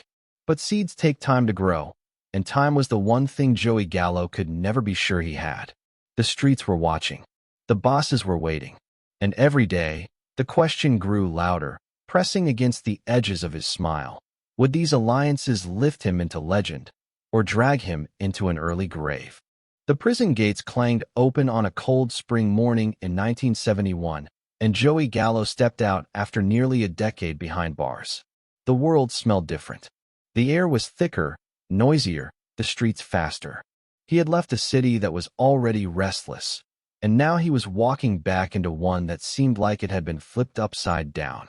The Mafia world he once knew, where Joe Profaci ruled like a miser king, squeezing every nickel out of his men, was gone. Profaci was dead, his body long buried, and in his place stood a new power, Joe Colombo, a man who carried himself like a modern-day populist boss. For Joey, it was like stepping out of a time capsule and finding that someone had rearranged the furniture in his own house. The old order he had fought against no longer existed. The enemy he once raged against was in the ground. Yet the game hadn't disappeared, it had simply been reshaped. The Profaci family now bore a new name, the Colombo family, in honor of the man who had seized the reins. And Colombo was no quiet don. He was loud, visible, and basking in the kind of attention the old guard had always avoided.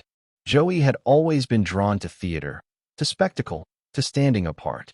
But seeing Colombo on magazine covers, giving interviews, creating a league that paraded Italian pride across the streets of New York, it felt strange, like someone else had stolen his act. Colombo smiled for cameras while preaching about discrimination against Italians.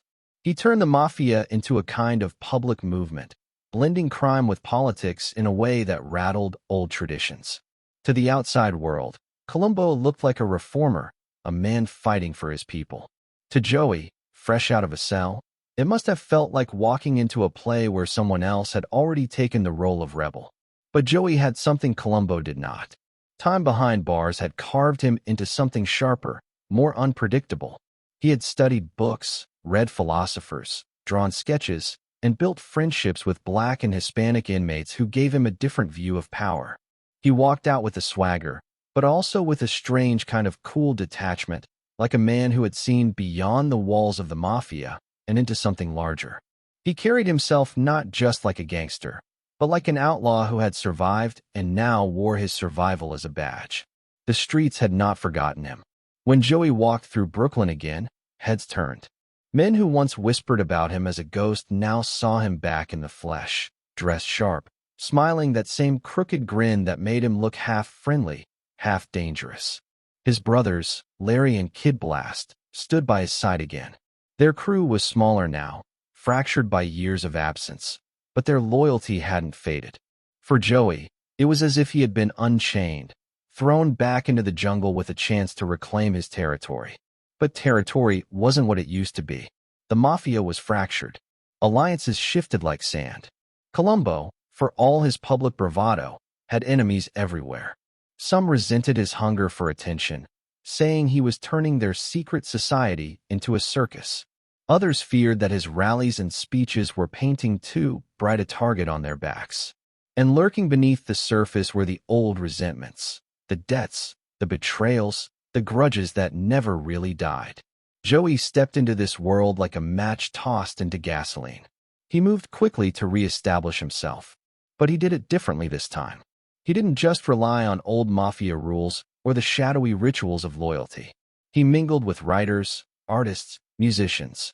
He walked into Manhattan's bohemian corners, into cafes where poets smoked cigarettes and talked about revolution. He looked at them and thought, "These people see the world the way I do, restless, rebellious, unwilling to bow to anyone." Joey had always wanted to be more than just another mobster in a long line of mobsters.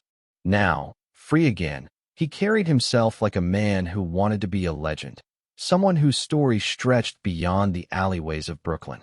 But legends threaten those who cling to power. Colombo may have played the public reformer, but he knew exactly what Joey's return meant. The Gallo crew had a history of rebellion, of mutiny, of refusing to pay tribute like everyone else. Their kidnapping campaign a decade earlier had nearly torn the family apart. And Joey's smile wasn't just a smile, it was a warning. He was back, and he wasn't planning to fade quietly into the background. Still, Joey had to move carefully. He didn't return to open war, at least not immediately. He watched, listened, measured the new landscape. The Mafia world had grown more paranoid, more suspicious, more blood-soaked while he was locked away. There were new faces in positions of power, young men who had risen in his absence, and older men who now saw him as a relic of another time. Joey's unpredictability made them nervous. They whispered that he had gone soft in prison, that reading books and sketching pictures had dulled his edge. Others whispered the opposite, that prison had only deepened his madness, that he would soon strike in ways no one could predict. What no one doubted was that Joey had changed. He carried himself differently now, speaking in metaphors, quoting philosophers, weaving art into conversation like a poet with a pistol. But beneath the charm and the intellect was the same man who had once ordered kidnappings, who had earned the name Crazy Joe through violence and fear. The smile was the same, the danger was the same, and the hunger was the same. As he re-entered the streets, one thing became clear. Joey would not play by anyone else's script. Not Colombo's, not the Mafia's, not even the government's. He had walked out of the cage carrying both a sense of destiny and a death wish. He wanted to live larger, louder, brighter than anyone else around him. And in a world where survival depended on blending in, that made him both magnetic and doomed. The stage was set. Joey was back in Brooklyn, the city restless under his feet, the Mafia fractured and watching his every move. The bosses waited to see if he would bow to the new order or if he would ignite another war. And somewhere deep down, Joey knew he wouldn't be able to resist the fire.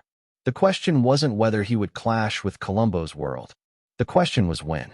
And as the days passed, with every smile, every handshake, every whispered conversation in backrooms and bars, the answer crept closer. The cage had opened, but freedom, for a man like Joey Gallo, was just another kind of battlefield. The summer heat of New York hung thick in the air, but the crowd didn't seem to notice. They stood shoulder to shoulder, men and women, children waving little flags, all chanting a name that was never supposed to be spoken outside of whispers. They were shouting for Joe Colombo.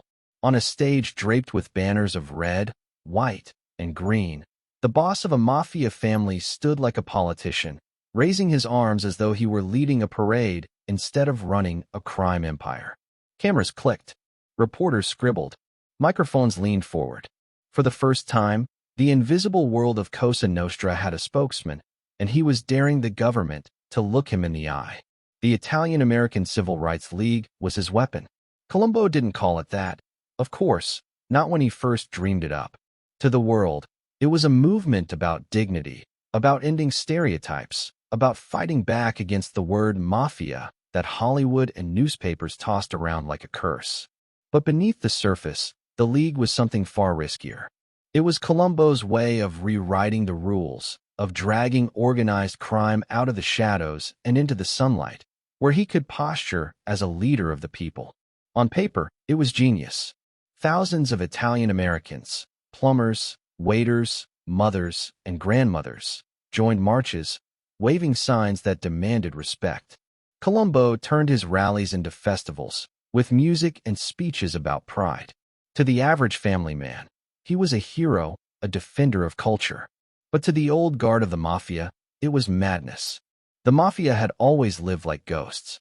Their power thrived in silence, in keeping secrets buried. To be invisible was survival. Colombo was doing the opposite. He was stepping onto a stage and pointing at the world, saying, "Here we are." For men who had built their empires on discretion, it was like watching someone kick holes in the walls of their fortress. Even federal agents, hardened men who had spent years chasing shadows, were stunned. They weren't used to a boss waving from a podium, standing in front of cameras, mocking them. Colombo turned FBI surveillance into a joke, calling the bureau racist, accusing them of harassing Italians just for their names and accents. Every time he opened his mouth, he dared the government to prove him wrong. But with each speech, the risk grew. Colombo was blurring lines that weren't meant to be crossed. The Civil Rights League wasn't just about respect, it was about power. He built connections with politicians, leveraged sympathy from the public, and used the League to shield his men. What better cover than a movement draped in justice? But with every banner raised, with every chant of Italian pride, Colombo made the underworld visible. And visibility in the mafia meant danger. Joey Gallo, newly free from prison, must have watched it all with a twisted smile. Here was a man who had stolen his act. Colombo was the one pulling in headlines, the one making speeches, the one playing the rebel. But Joey knew something that Colombo seemed to forget. Fame had a cost. Fame made you a target. And in the underworld, being a target was the first step toward a coffin. Inside the mafia, unease turned to fury. Other bosses whispered about Colombo's recklessness. They saw the crowds, the cameras, the marches, and they didn't see power. They saw a spotlight blinding them, leaving them exposed. To them, Colombo was not a hero. He was a liability. A man who invited the government into their world like a guest at dinner. Still, Colombo doubled down. His rallies grew bigger, his words sharper. When the FBI raided homes, he spun it into propaganda. When politicians dismissed him, he leaned harder into outrage. For ordinary Italians tired of slurs and suspicion, he became a symbol. But within his own circle, even his closest allies couldn't ignore the tension. There were murmurs that maybe Colombo had gone too far, that his pride was dragging them all into danger. On June 28, 1971, the movement collided with its breaking point. Colombo stood at a rally in Columbus Circle, a sea of supporters stretching in every direction. Music played, children waved balloons, men in suits smiled behind him. He stepped to the microphone, ready to give another speech about pride, about dignity, about the injustice of being branded a criminal just because of heritage. And then, the crack of a gunshot split the air. For an instant, no one moved. The sound was sharp, metallic, unnatural against the rhythm of cheering. Colombo's body jerked, his face twisted, and the microphone toppled. Panic exploded. People screamed, ducked, scattered. Children cried as parents dragged them away. Men in suits rushed forward, their faces masks of shock. Colombo collapsed, blood spilling across the stage where moments earlier he had declared himself a leader. The shooter, a young man with no visible ties to the Mafia, was wrestled to the ground. But the questions spread faster than the panic. Who sent him? Was it the FBI, silencing a thorn in their side? Was it rival mobsters, finally cutting down the boss who had put them all in danger? Or was it something more complicated, a web of betrayal spun from within? Colombo didn't die that day. He fell into a coma, trapped between life and death, his body alive, but his power gone. And with him, the illusion of invincibility shattered. The Civil Rights League crumbled. The rally stopped. The man who had tried to drag the Mafia into the light was now trapped in darkness. For Joey Gallo, watching from the sidelines, it was both a tragedy and an opportunity. The man who had stolen the spotlight was gone, silenced by a bullet in front of thousands.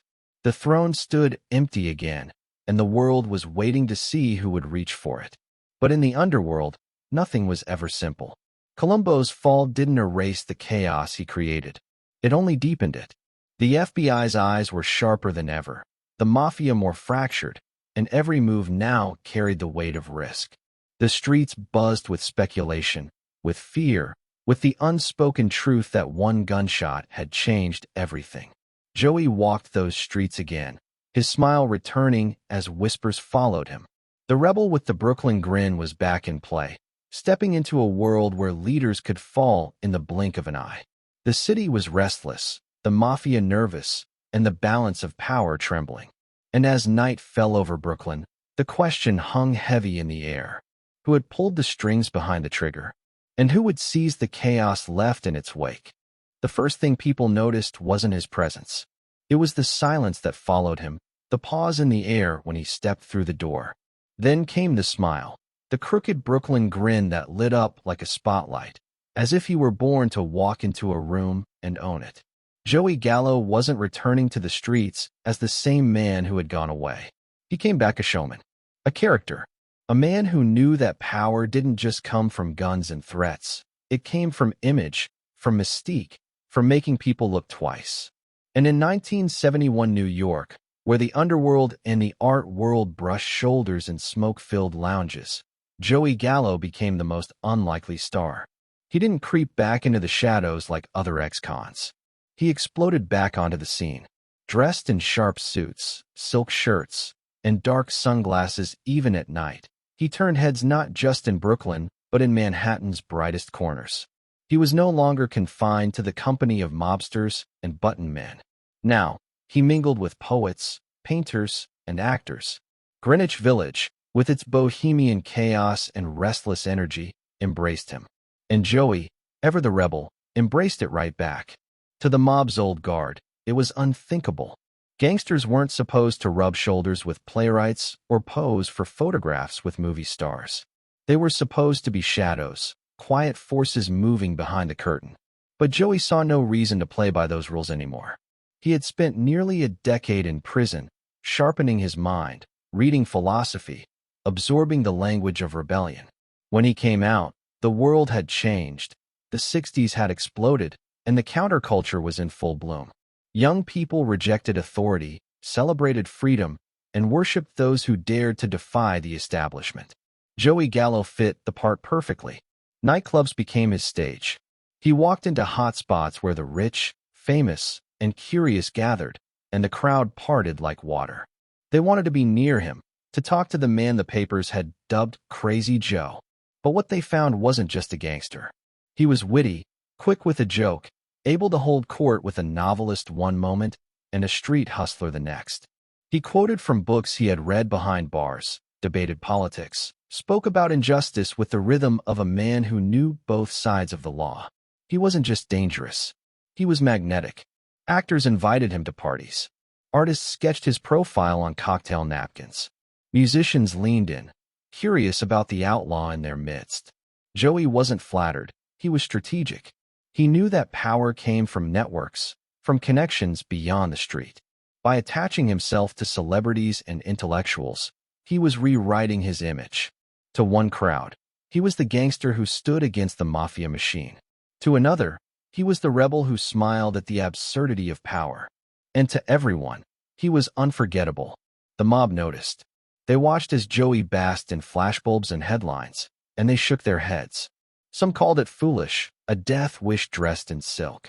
Others whispered that maybe he was onto something, that maybe the future of power wasn't hiding in the shadows but embracing the spotlight. Either way, Joey was walking a tightrope, and he knew it. At night, in the glow of Greenwich Village, Joey laughed louder than anyone else, but behind the smile was calculation. He hadn't forgotten his enemies. The Colombo family was fractured after Joe Colombo's shooting, its loyalties split, its power unstable. Joey saw opportunity. His alliances with outsiders, black activists, Hispanic hustlers, downtown artists, were more than friendships. They were insurance. He was building a coalition beyond the mafia's reach, one that gave him strength the old bosses couldn't comprehend.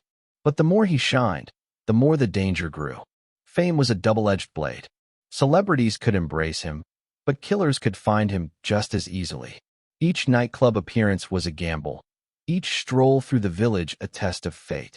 Joey lived as though the future didn't matter, as though the only thing real was the now, the music, the laughter, the flash of a camera bulb. There were whispers about his entourage, the mix of young radicals and seasoned wise guys who followed him like a caravan. They looked like a circus at times, a painter with ink-stained fingers walking alongside a soldier with a pistol tucked into his waistband. To the straight world, it was theater. To the mob, it was a warning. Joey was creating something different, something unpredictable. And unpredictability was the one thing the mafia feared most. Even the FBI took notice. Their reports shifted in tone. Joey Gallo wasn't just another gangster anymore. He was a cultural figure, someone whose face could appear in gossip columns as easily as in criminal files. The line between outlaw and celebrity blurred until it was almost invisible. But Joey thrived on that line. He smiled into it, leaned into it, dared anyone to tell him he couldn't straddle both worlds. For a man who had once been branded Crazy Joe for his violent streak, the reinvention was almost poetic. He wasn't denying the nickname. He was rewriting it. Crazy wasn't recklessness anymore. Crazy was freedom. In the hushed corners of Brooklyn, old-timers muttered that Joey had lost his mind. They didn't see genius in his nightclub tours. They saw exposure, vulnerability. But Joey had always been more than a gangster. He was an actor in his own myth, and now the stage was bigger than ever. One night, in a smoky club lit by dim chandeliers, he leaned across a table to a journalist and said something that would echo after his death. He called himself a racketeer with a social conscience. The words were absurd and powerful all at once, a contradiction that only Joey could pull off. He wasn't hiding from what he was. He was reframing it, twisting it until the world didn't know whether to fear him or admire him. But admiration is dangerous currency. It buys attention, and attention buys enemies. The streets still whispered about debts unpaid, about vendettas unresolved, about blood spilled years earlier. Joey might have worn silk and smiled for the cameras, but ghosts followed him everywhere. In every nightclub, in every crowded party, there could be someone waiting to collect the past.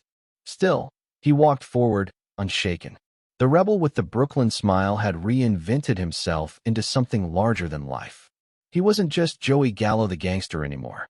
He was Joey Gallo the icon, the outlaw who could charm both a poet and a killer in the same night. And he believed, with every step, that the new world was his for the taking. But as he leaned deeper into that spotlight, as the lines blurred beyond recognition, a question lingered in the shadows. How long could a man live between two worlds before one of them demanded blood? The air was thick with pride that morning, the kind of pride that can make a crowd roar louder than reason. Flags waved, banners stretched high, and thousands of voices rose together in defiance of an invisible enemy.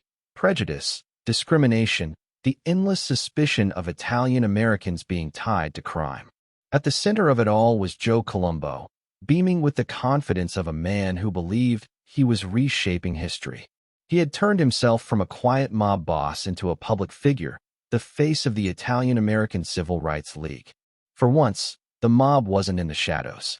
It was standing on stage, under the sun, claiming legitimacy. But pride can be the perfect cover for betrayal. In an instant, the celebration cracked. Shots ripped through the warm air, shattering the unity, shattering the illusion. Screams erupted as Joe Colombo collapsed, blood spreading across his suit. The crowd panicked, surging in every direction, torn between running and staring, between disbelief and horror. The man who had turned himself into a movement now lay sprawled on the stage, his body jerking, his life bleeding into the pavement. The cheers turned into chaos. The shooter, a black man with a camera case concealing his gun, was gunned down almost immediately, his body left crumpled on the ground. But his silence afterward said more than his bullets had. Who had sent him? Why had he done it? The questions spread faster than the gunfire itself, and suspicion pointed in one direction: Crazy Joe Gallo.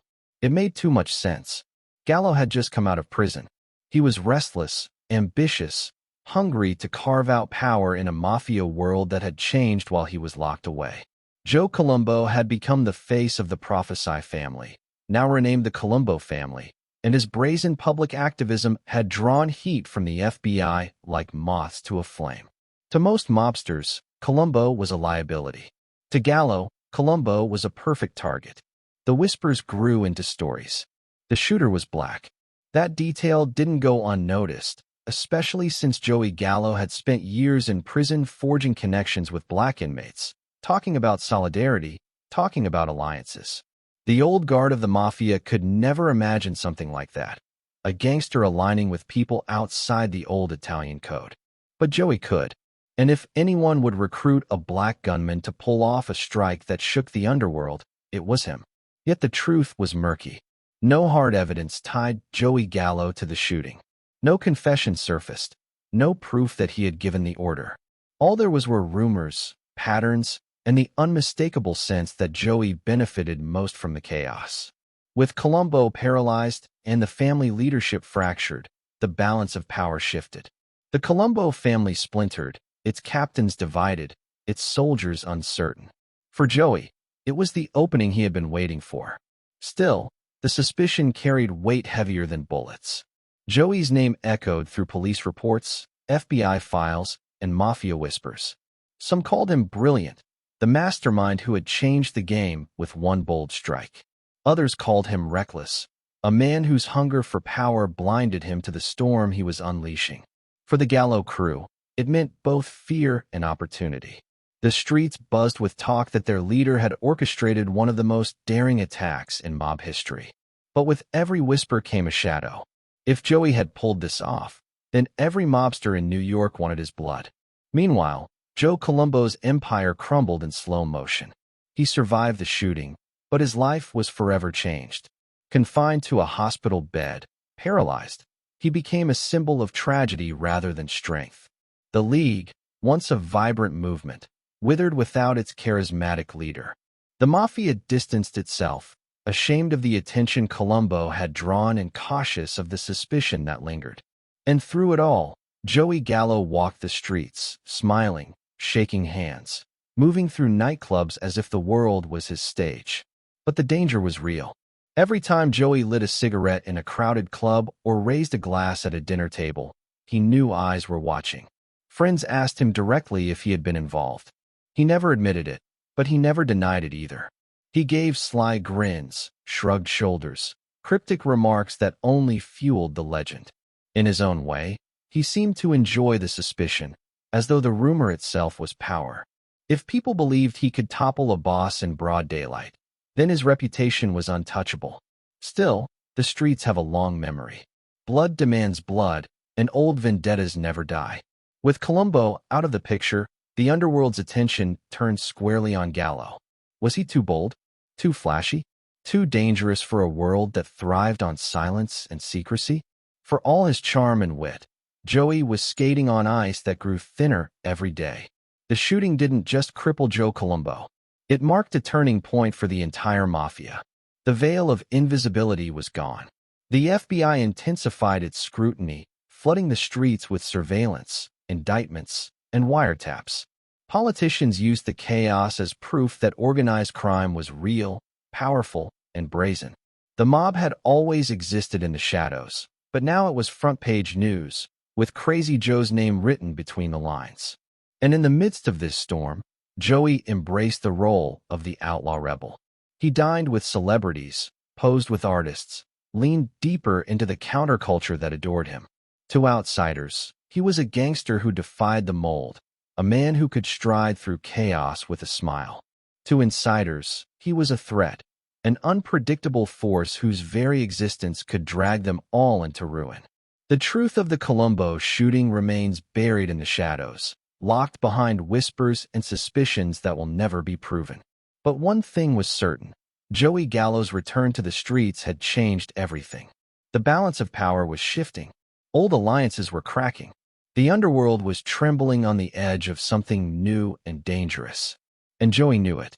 He felt it in the way people looked at him, half in awe, half in fear. He felt it in the sudden quiet when his name came up in backroom conversations. He felt it in the way the spotlight seemed to follow him, whether he wanted it or not. But the spotlight is a dangerous place. It blinds you to the shadows where your enemies wait. It makes you believe you're untouchable, even when the walls are closing in. Joey Gallo, the rebel with the Brooklyn smile, was basking in that light, grinning at the chaos he left in his wake. What he couldn't know was that the very legend he was building would lead him straight toward the night when the bullets would finally find him. The flashbulbs didn't belong to the underworld. They belonged to Broadway, to glossy magazines, to the nightlife crowd that spent its evenings under soft neon and its mornings reading society pages. And suddenly, right in the middle of that world, was Joey Gallo, the same man who had once ruled over Brooklyn streets with a sawed-off shotgun and a smile, was now dining at chic Manhattan restaurants, shaking hands with actors, posing for photos with writers. He had traded smoky backrooms for candlelit tables where wine flowed and applause echoed. It was almost surreal. Just months earlier, whispers of his name could turn hardened gangsters pale, could send store owners scrambling to pay their dues. Now, his name was being said in the same breath as celebrities, poets, and movie stars. He had become a curiosity, a living paradox. To the mob, he was dangerous, unpredictable, maybe even doomed. To the counterculture and the press, he was fascinating, an outlaw who seemed to belong on stage as much as he belonged in the shadows. What drew them in was not just his past, but his presence. Joey had a way of making even the most ordinary moment feel cinematic. He dressed sharp, tailored suits with flashes of bold color, silk ties that caught the light. He spoke with a Brooklyn rhythm but sprinkled it with wit and references from the books he devoured in prison. He could talk philosophy with a novelist, then switch to street slang with a bartender, and never miss a beat. People leaned in when he spoke, waiting for the punchline, waiting for the grin. He carried the air of a man who had lived through fire and walked out smiling. And the artists loved him for it. They saw him as a character straight out of a novel, someone larger than life, someone who could sit at a dinner table and make you forget, for a moment, that his hands had once been stained with blood. Writers scribbled down his words as if they were dialogue.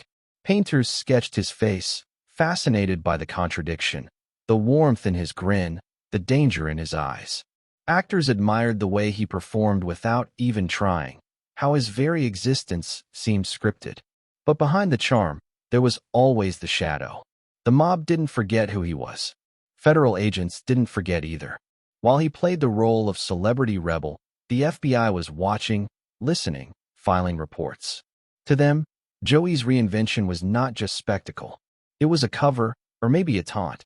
And in the old mafia world, many saw his new life as betrayal, a spotlight that risked exposing everyone. Still, Joey leaned into it. He was photographed at high society events, laughing in dimly lit lounges, clinking glasses with people who only knew him as a character in a headline. He was invited into Greenwich Village circles, rubbing shoulders with poets who believed he embodied the same spirit of rebellion they wrote about. For them, He was proof that even gangsters could be countercultural icons, symbols of defiance against the establishment. It was a strange second life, one he wore as confidently as his tailored jackets. He no longer needed to command fear to command attention. The smile that once unnerved enemies now charmed strangers. The man who had once kidnapped mob captains was now treated like a guest of honor at dinner parties. For Joey, it was intoxicating.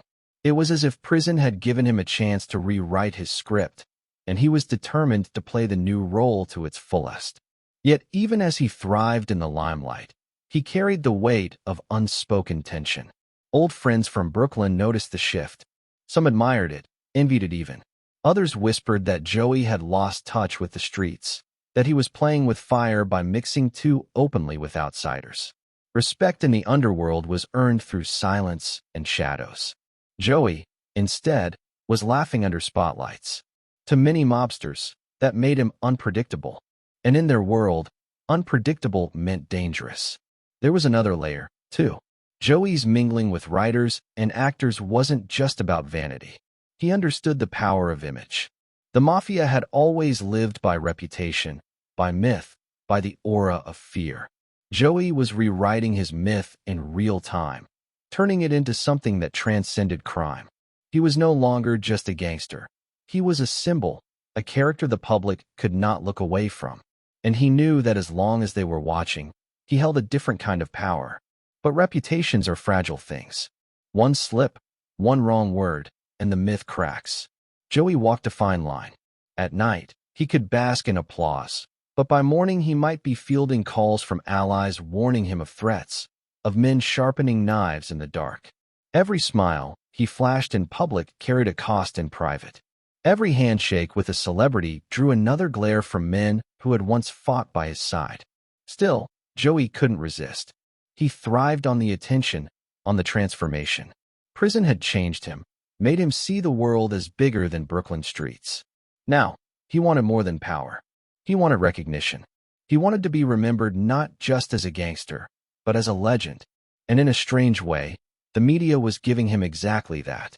They painted him as the rebel with a Brooklyn smile, the mobster who could outshine a movie star. But legends, especially in the underworld, come with a countdown.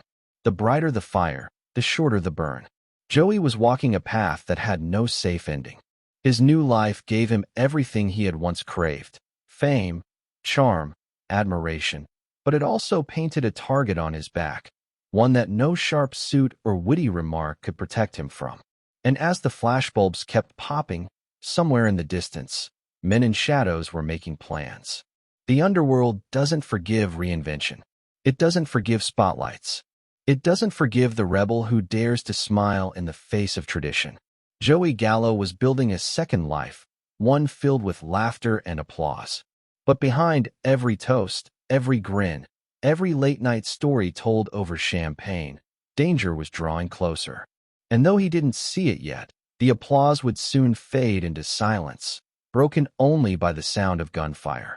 The smoke hung heavy in the room, curling upward in slow, ghostly ribbons, but Joey's words cut through it sharp as a blade. He was not talking about tribute payments or rackets or who held which corner of Brooklyn. He was talking about something no one in that room had ever dared to imagine. A mafia that looked nothing like the one their fathers and uncles had built. A mafia that broke rules older than any of them, rules that had been passed down like scripture. Joey wanted to burn the scripture and write a new one in his own hand. The men around him listened, some nodding, some shifting uneasily in their chairs. To them, the word mafia meant tradition. It meant silence, loyalty, blood. It meant Italian only. Joey was suggesting a revolution. He wanted to tear down those invisible walls and bring in new faces, men who were not Sicilian, not even Italian. He had spent years behind bars with black inmates, Puerto Rican inmates, men who had shown him loyalty when many of his own countrymen looked away. He had broken bread with them, read books with them, traded jokes and dreams in the yard. Prison had reshaped his idea of family. Why should bloodlines matter when bullets cut everyone the same way? It was radical, dangerous, but Joey had never cared for playing safe. He painted his vision like an artist laying down strokes on canvas. He saw a mafia that could adapt to the times, a mafia that could blend with the counterculture rising in the streets outside. No more bowing to men in dusty suits who clung to power like old kings. Joey wanted something modern, something bold. He wanted to build a coalition where outcasts became allies, where the street became a stage for something new. He called it reform, though it was less reform and more rebellion. In his mind, the mafia was crumbling because it had chained itself to tradition. He wanted to break the chains. He spoke of alliances with black gangs in Harlem, of deals with Hispanic crews who were hungry for a seat at the table. He said it with the conviction of a man who believed history was on his side. America was changing, and Joey wanted to ride the wave instead of drowning beneath it. But in the world he came from, his ideas were blasphemy. The old guard saw them as betrayal. To sit with outsiders, to treat them as equals, was to spit in the face of Sicilian code. To them, Joey wasn't a visionary, he was a heretic. And heretics were not tolerated. Still, there was something magnetic about his conviction. Younger men, restless and tired of handing envelopes upward, found themselves nodding along. They had grown up watching the world shift around them. The civil rights marches, the protests, the music that shook walls and minds. Joey spoke in a language that matched that energy. He wasn't quoting Umberto, the sacred law of silence. He was quoting poets, philosophers, even comics he had read in prison. He had become a gangster with the cadence of an artist, and that combination drew people in. And Joey wasn't blind to the risk. He knew that speaking openly of such things was like standing on a cliff with the sea raging below. But he smiled through it. To him, fear had never been a leash. He carried himself as though the danger made him sharper, more alive. That was the paradox that defined him. Others saw lines they could not cross. Joey saw lines as invitations. At night, when the parties ended and the applause of strangers faded, Joey wrestled with the tension. He wanted to prove he could build something lasting, something more than the scraps the old bosses had left him. But he also knew that power was a fragile thing, and every hand extended in friendship could one day hold a knife. The allies he was courting outside the mafia could be loyal, or they could see him as just another stepping stone in their own climb. Yet Joey pressed forward. He met with men from Harlem, men who commanded corners filled with numbers runners and hustlers. He spoke with Puerto Rican crews who controlled blocks buzzing with music and danger. He offered them respect the old mafia never had. He treated them as equals, not as pawns. To them, Joey wasn't just another gangster. He was someone willing to bend the rules of a game that had always excluded them. He was a man who walked out of prison different, who saw the future where others clung to the past.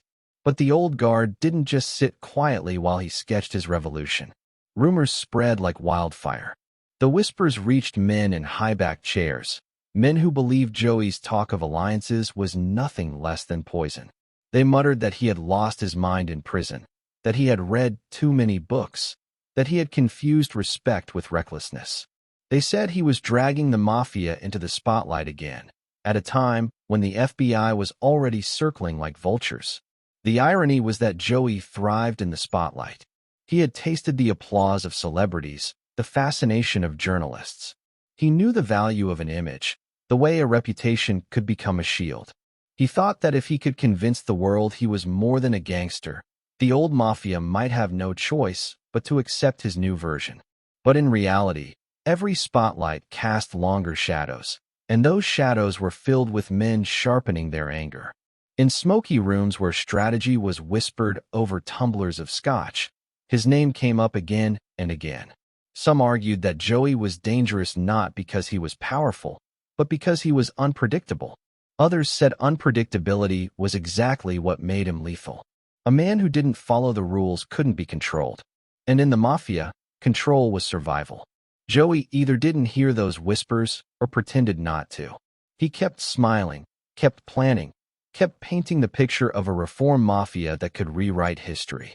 He told his allies that the old ways were finished, that the future belonged to those willing to embrace it. He spoke as if time itself was on his side. But deep down, even he must have known that revolutions don't come without blood.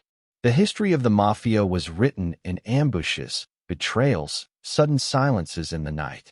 Joey was stepping into the role of revolutionary, and revolutions always claimed their martyrs. He would raise a glass in a nightclub, laughter echoing around him. But somewhere in the corner of his mind the thought must have flickered, how long can this last? How long before the old guard decides the rebel must be silenced? For Joey Gallo, the Reform Mafia was not just a dream. It was a gamble against tradition, against fear, against death itself. And as with all his gambles, he played it with a smile. But smiles fade, glasses empty, and the night always ends. The question was not if the old guard would strike back, it was when.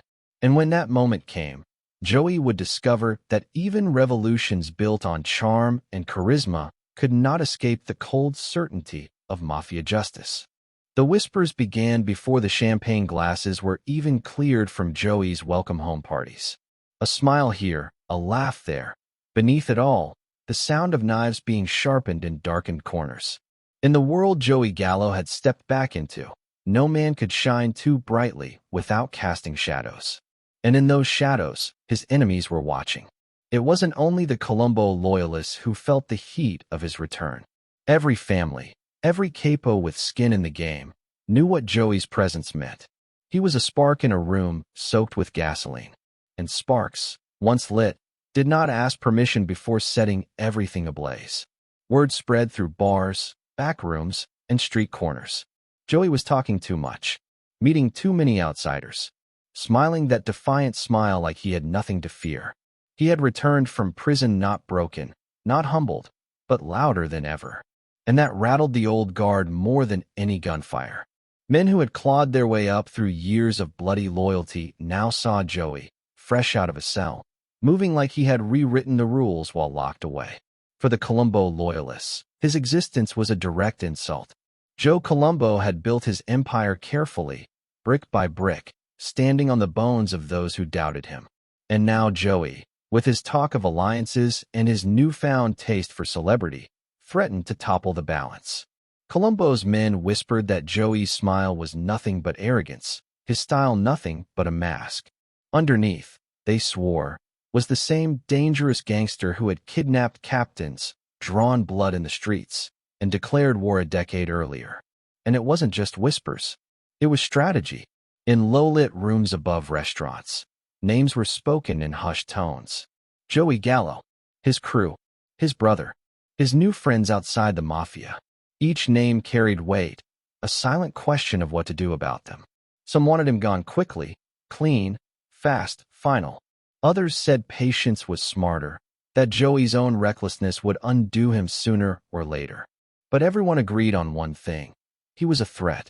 The strange thing was, Joey seemed to welcome the danger. He carried himself through clubs and cafes like a man untouchable. He had tasted power once, lost it to iron bars, and now moved as though he had been resurrected. Where others saw death circling, Joey saw only opportunity. To him, the whispers were proof he was still feared. And to be feared was to still matter. Yet the whispers grew louder. To the old guard, Joey wasn't just destabilizing the Colombo family. He was destabilizing the entire underworld. His outreach to outsiders, Black and Hispanic allies, writers and artists, socialites who had no business in mafia circles, was rewriting the unspoken codes of the street. Those codes had kept order for generations. Break them, and everything frayed. Rival mobsters asked themselves, if Joey could rewrite tradition, what stopped others from doing the same? Every move he made created ripples. A late-night dinner with a Harlem contact wasn't just a meal, it was a provocation. A public appearance with a famous writer wasn't just vanity, it was a challenge. His every gesture was read, dissected, interpreted as either brilliance or madness. And in the mafia, the line between those two was as thin as a razor's edge. There was also the matter of Colombo himself. The shooting in '71 had left the boss wounded, half alive, his empire suddenly fragile. Some swore Joey had orchestrated it, though nothing was proven. But whether he pulled the strings or not, suspicion clung to him like smoke to a jacket.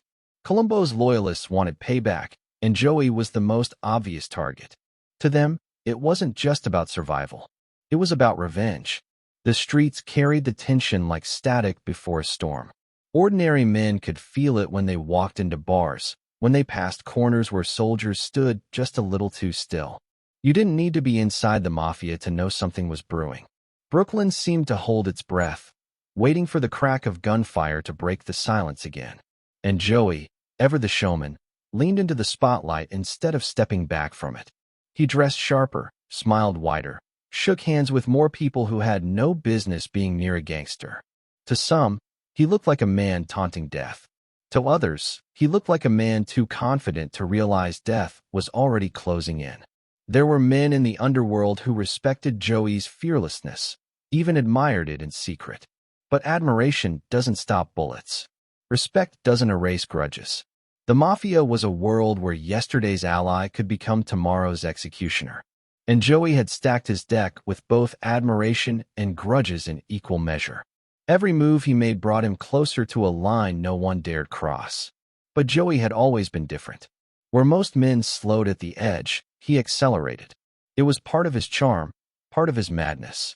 He had built a reputation as someone who wouldn't bend, and now, that same reputation dragged him toward a fate others had already decided. One night, in a dimly lit club where the laughter was just a little too loud, an old-timer leaned toward a younger soldier and whispered, "He won't last the year." The words were spoken casually, as though he were predicting the weather. But the younger man heard something colder in them, a certainty that plans were already in motion. The whispers had become a chorus, and Joey was the melody they all wanted to silence.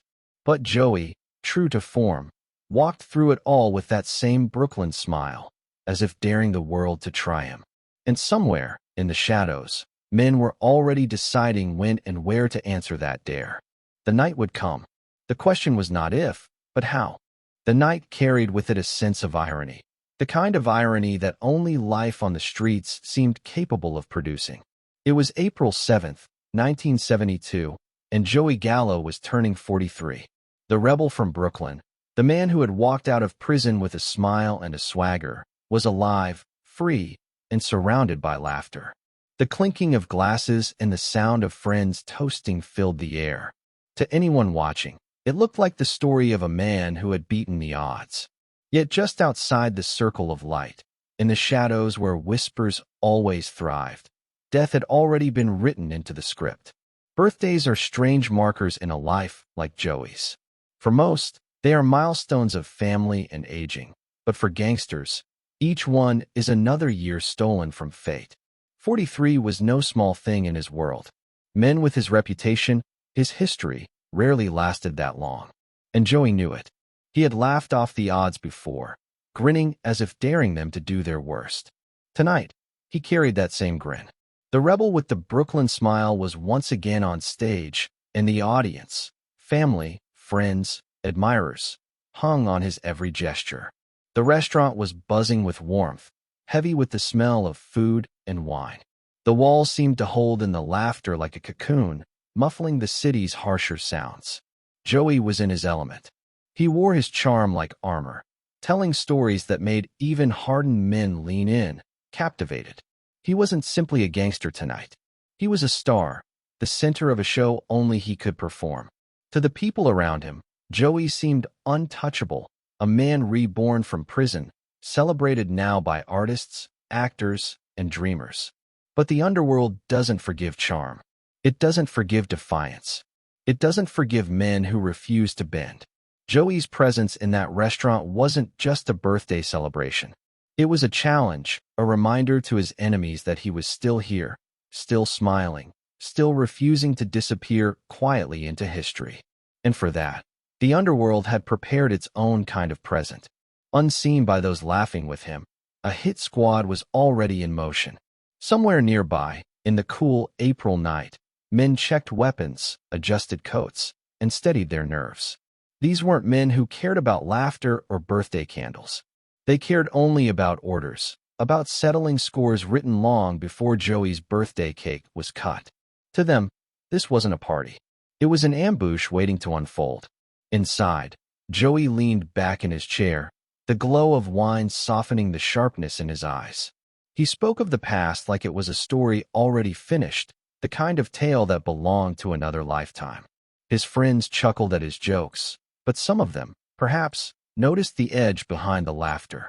Because no matter how loud the celebration, there was always something lurking beneath it. Joey's life had been a tightrope walk since the day he chose this path, and everyone who knew him understood that the rope could snap at any moment. Still, Joey looked at peace. He wasn't the kind of man who lived in fear, at least not outwardly. Fear was for men who hesitated, and Joey had never been one of those. His time in prison had only hardened that philosophy. He had emerged believing that destiny was not something to run from, but something to face head-on, with a grin if possible. That grin was present tonight, lighting his face as if mocking the very idea that this could be his final celebration. But outside, the city was humming with its own rhythm. New York never sleeps, and neither does revenge. The same streets that had carried Joey from his childhood in Brooklyn to this moment of applause and laughter now carried his enemies closer. They moved quietly, knowing the streets better than most priests know prayers. They had been told where to go, what to do, and they understood the weight of the task. It wasn't just about killing a man. It was about erasing a symbol. Joey Gallo had become more than a gangster. He was a figure who challenged the old guard, who blurred the lines between underworld and culture, who refused to stay in his assigned place. To silence him was to restore order. The birthday table glittered with bottles and plates. Family leaned in close, speaking with the kind of ease only years of loyalty could produce. Children's laughter mixed with the hum of adult conversation. For a fleeting moment, Joey seemed like any other man turning 43, surrounded by love. That illusion was the cruelest trick of all, because beyond the warmth of that restaurant's lights, cold steel was waiting. The strange part is that Joey might have sensed it. He had lived long enough in this world to know that happiness often carried a price. Maybe he felt it in the back of his mind, the way soldiers sense a sniper's gaze even when they can't see it. Maybe he dismissed it, choosing instead to embrace the sweetness of the night. Or maybe he had accepted long ago that this was how it would end, not in silence, but in spectacle, in a place where people would remember the laughter that came just before the gunfire. There's a kind of poetry in men like Joey, the kind that makes them unforgettable. He wasn't just a gangster in the shadows. He was a figure who invited the spotlight, who courted danger as if it were a lover. On his last birthday, he played the part perfectly, smiling, laughing, raising his glass. He looked like a man who had outwitted fate yet again. But the truth was darker. Fate had not been beaten. Fate was simply waiting outside, leaning against a car, lighting a cigarette, and checking the time. Fate knew that April 7th would not end the way it had begun. Fate had already written the ending. As the night moved on, Joey's celebration carried with it an almost cinematic glow. He was the star of the room, but every star eventually burns out. The hit squad moved closer, steps measured, faces hidden in the anonymity of the city. They weren't thinking about birthdays or laughter. They were thinking about their orders, about the moment when celebration would turn into chaos. The sound of laughter inside, the cold silence outside. The two worlds drew closer with every passing minute. And somewhere between the toast of a glass and the whisper of a gun being cocked, Joey Gallo's story reached the edge of its final cliff. The night was not over, but its ending had already been sealed. The door creaked open to Umberto's Clam house, and with it came the sound of a man laughing. It was Joey Gallo's laugh, loud, unbothered, rolling into the restaurant like he owned the night. The small place, tucked into the heart of Little Italy, smelled of garlic, fried calamari, and red sauce bubbling in pans. For most people in New York, it was just another late-night spot where waiters hurried between tightly packed tables. But on this night, April 7th into April 8th of 1972, the place became a stage, and Joey, still glowing from his birthday celebrations, walked onto it with the confidence of someone who believed he could outsmile fate itself. The hour was late, closer to morning than night, but Joey carried himself as though time bent for him. He walked in with his wife, his sister, his bodyguard, and a small group of companions. The neighborhood was his old backyard, and he looked at home even as he settled into an unfamiliar restaurant. It was noisy, lively, the kind of spot where laughter bounced off the walls and the clatter of silverware blended with Italian voices rising and falling like waves. Joey chose a table near the front. He didn't hide. He didn't keep his back to the wall the way gangsters are supposed to. Instead, he leaned in close to his family, grinning, ordering food as if there were no danger, as if his life had not been spent dodging bullets and betrayals. To those watching, he looked relaxed, almost carefree, his rebel charm glowing under the dim restaurant lights. But underneath the surface, the city was restless. Rumors had been swirling for weeks. Joey was back in New York, loud and visible, making friends in places his enemies believed he had no right to be. And where whispers gather, blood often follows. Umberto's that night was filled with ordinary people, tourists, locals, couples savoring seafood after a night out. They didn't know they were sharing space with a man whose name carried both awe and fear. Joey was magnetic, and his table was alive with conversation. He cracked jokes, teased the waiter, and raised glasses in celebration. His wife, still young and elegant, sat close, her hand brushing his as if to anchor him in that moment. His sister smiled, enjoying the warmth of family that had always been rare in Joey's chaotic world. To them, it was a night of joy. To others lurking nearby, it was an opportunity carved out by fate. Across the street, in the shadows where light didn't reach, figures were watching. The ambush wasn't born in that moment. It had been brewing like a storm. Every smile Joey flashed, every headline that painted him as some kind of folk hero, only added fuel to the fire of men who wanted him gone. They saw his presence in Little Italy not as coincidence, but as arrogance. The rebel was flaunting himself in the heart of enemy territory, and arrogance in the mafia world is rarely left unanswered. Inside, Joey leaned back, his voice rising above the noise. He told stories that made the table burst into laughter, the kind of laughter that carried relief. His companions believed, for at least a little while, that maybe Joey had outlived his fate. Maybe he truly was untouchable, too clever to be caught off guard, too charming to be killed. After all, he had survived prison, wars with bosses, and years of enemies waiting for their chance. What was one more night in Little Italy? The food arrived, clams, pasta, wine refilled again and again.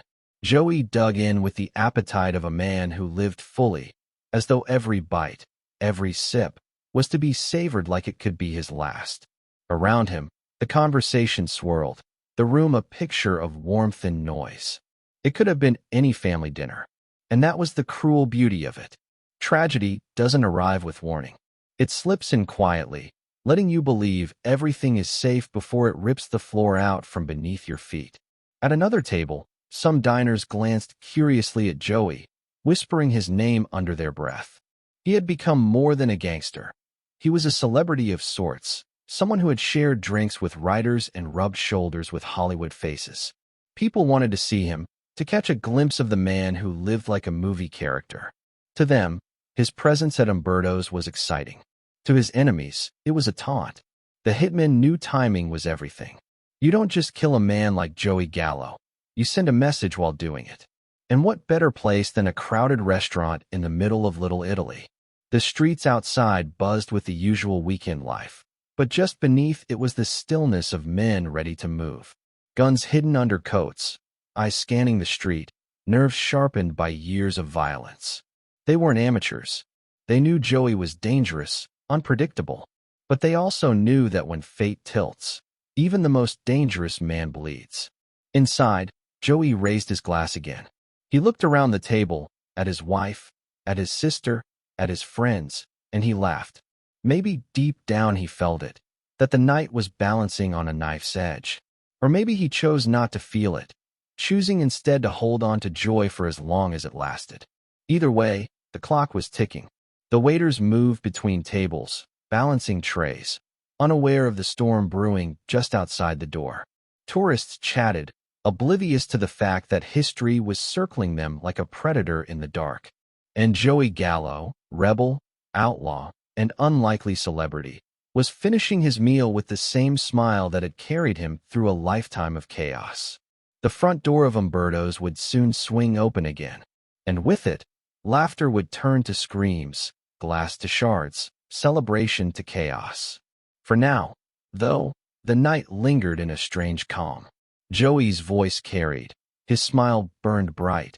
His life was a flicker of light in a room about to go dark. The table was alive with stories. But outside, destiny was about to interrupt. The door swung open, and in an instant the air inside Umberto's clam house shifted. Conversations froze mid-sentence. The clatter of plates seemed to stop echoing, and all that could be felt was the sudden weight of danger rushing in. Gunmen moved fast, their coats concealing steel, their eyes locked not on the crowd but on one man. Joey Gallo, still laughing from a joke at his table, had only a second to register the change before the room erupted. The first shot cracked like thunder, cutting through the warmth of voices and silverware. Diners screamed, chairs scraped against the floor, and chaos bloomed across the small, crowded restaurant. Gunfire followed, not a single shot but a burst of sound, rapid and merciless, each blast a punctuation mark on the life of a man who had spent years dodging the inevitable. Joey's chair jolted back as the bullets tore into the room. His wife screamed, his sister ducked, his bodyguard reached instinctively for cover. But Joey, the rebel with the unbreakable smile, reacted with the instinct of a man who had lived his whole life in shadows of betrayal. He stood, half defiant, half desperate, the force of the bullets striking him but not immediately bringing him down. Blood blossomed across his shirt like red flowers opening all at once, but he moved anyway, staggering toward the door. To those watching, it seemed unreal, like a scene ripped from the movies Joey had so often imitated in his style. He pushed through overturned chairs, stumbling as more gunfire cracked behind him. Diners pressed against walls, ducking under tables, their faces frozen in shock as the reality set in. This wasn't just a gangster being hit. This was a man being executed in public, in a restaurant where moments before clams and pasta had been the only things on the menu. Joey's legs carried him with stubborn determination, as if he refused to give his killers the satisfaction of dying at the table. He reached the doorway, blood dripping onto the tiled floor, each step leaving a mark that would stain the night forever. He pushed out into the street, into the cool spring air, his breath ragged, his eyes wide but unyielding. Little Italy was still alive outside, the streets buzzing with late-night laughter and traffic. For a brief moment, no one realized what had just happened inside. Then Joey stumbled, his body twisting, his hand reaching for something. Balance, strength, maybe even one last chance at life. He collapsed against the pavement, the sound of his body hitting the ground drowned out by the echoes of gunfire that still hung in the air behind him. The gunman didn't linger. In the world of organized crime, hesitation is death. They fired. They made their message clear, and then they vanished into the city's veins like shadows retreating into darkness. Inside, the restaurant was a battlefield of broken glass, blood, and screams. Outside, Joey lay under the glow of streetlights, his life bleeding into the concrete, his story nearing its violent climax. People rushed from the restaurant, some panicked, some stunned, their voices rising in a frenzy. A few ran to Joey, trying to help, though they already knew the outcome. The bullets had done their work. His body twitched, his eyes searching the night sky, perhaps for mercy, perhaps for defiance even in his final moments. He had survived prison, wars with bosses, and betrayals that would have broken weaker men. But no one outruns destiny forever. His wife's cries pierced the air, raw and desperate, as she knelt beside him. Her hands pressed against wounds too deep to stop, her voice pleading with him to stay, to fight, to live. Joey's hand lifted weakly, reaching for her, for his family, for the warmth slipping from him with each second. Around them, the city didn't stop. Cars honked, voices carried, the indifferent rhythm of New York life playing on as one of its most infamous rebels lay dying on the pavement. For Joey Gallo, the end was both tragic and fitting. He had lived his life daring the world to strike him down, walking into places where others wouldn't dare, laughing in the face of enemies who plotted his death. And now, on his 43rd birthday week, fate had caught him in the most public way possible. The hit wasn't just murder. It was theater, designed to send a message to every corner of the underworld that no one, not even Joey Gallo, could live forever on charm and defiance. The street outside Umberto's grew thick with bodies, police arriving, onlookers gathering, whispers already starting. Who had ordered it? Was it revenge for Colombo? Was it punishment for daring to cross the lines of race and tradition with his so-called reform mafia? Or was it simply payback, long overdue, delivered on a night when Joey thought he was safe among clams, laughter, and family? The answers didn't come that night. What came instead was silence, broken only by the sound of sirens and the fading cries of a family shattered on the sidewalk. Joey's body, once filled with restless energy, now lay still. His smile, the smile that had charmed gangsters, artists, and socialites alike, was gone. In its place was the cold stillness of a man who had finally run out of time. But even as his blood stained the pavement, even as his family clung to him in despair, the legend of Joey Gallo was already taking shape. This wasn't just another mob hit. This was spectacle, myth, the kind of violent poetry New York never forgets. His enemies thought they were erasing him. In reality, they were cementing his story forever in the city's memory. And as the lights of Little Italy flickered overhead, one truth remained undeniable. Joey Gallo, the rebel with a Brooklyn smile, had lived and died on his own terms. He had embraced the spotlight when others hid, sought alliances where others saw only walls, and walked into danger with the swagger of a man who believed his charm could outlast bullets. But charm has limits. And on that April night, those limits came crashing down in a storm of gunfire. The city stood still, the air heavy with smoke and whispers, as Joey's body was lifted from the street. The night had claimed him, but the question lingered in every corner of New York's underworld. Who would pay the price next? The hit was done, but the war it unleashed had only just begun. The sidewalk on Mulberry Street was stained a deep red, the blood spreading in uneven pools that glistened under the streetlights. It looked almost surreal, as if someone had spilled paint across the old concrete.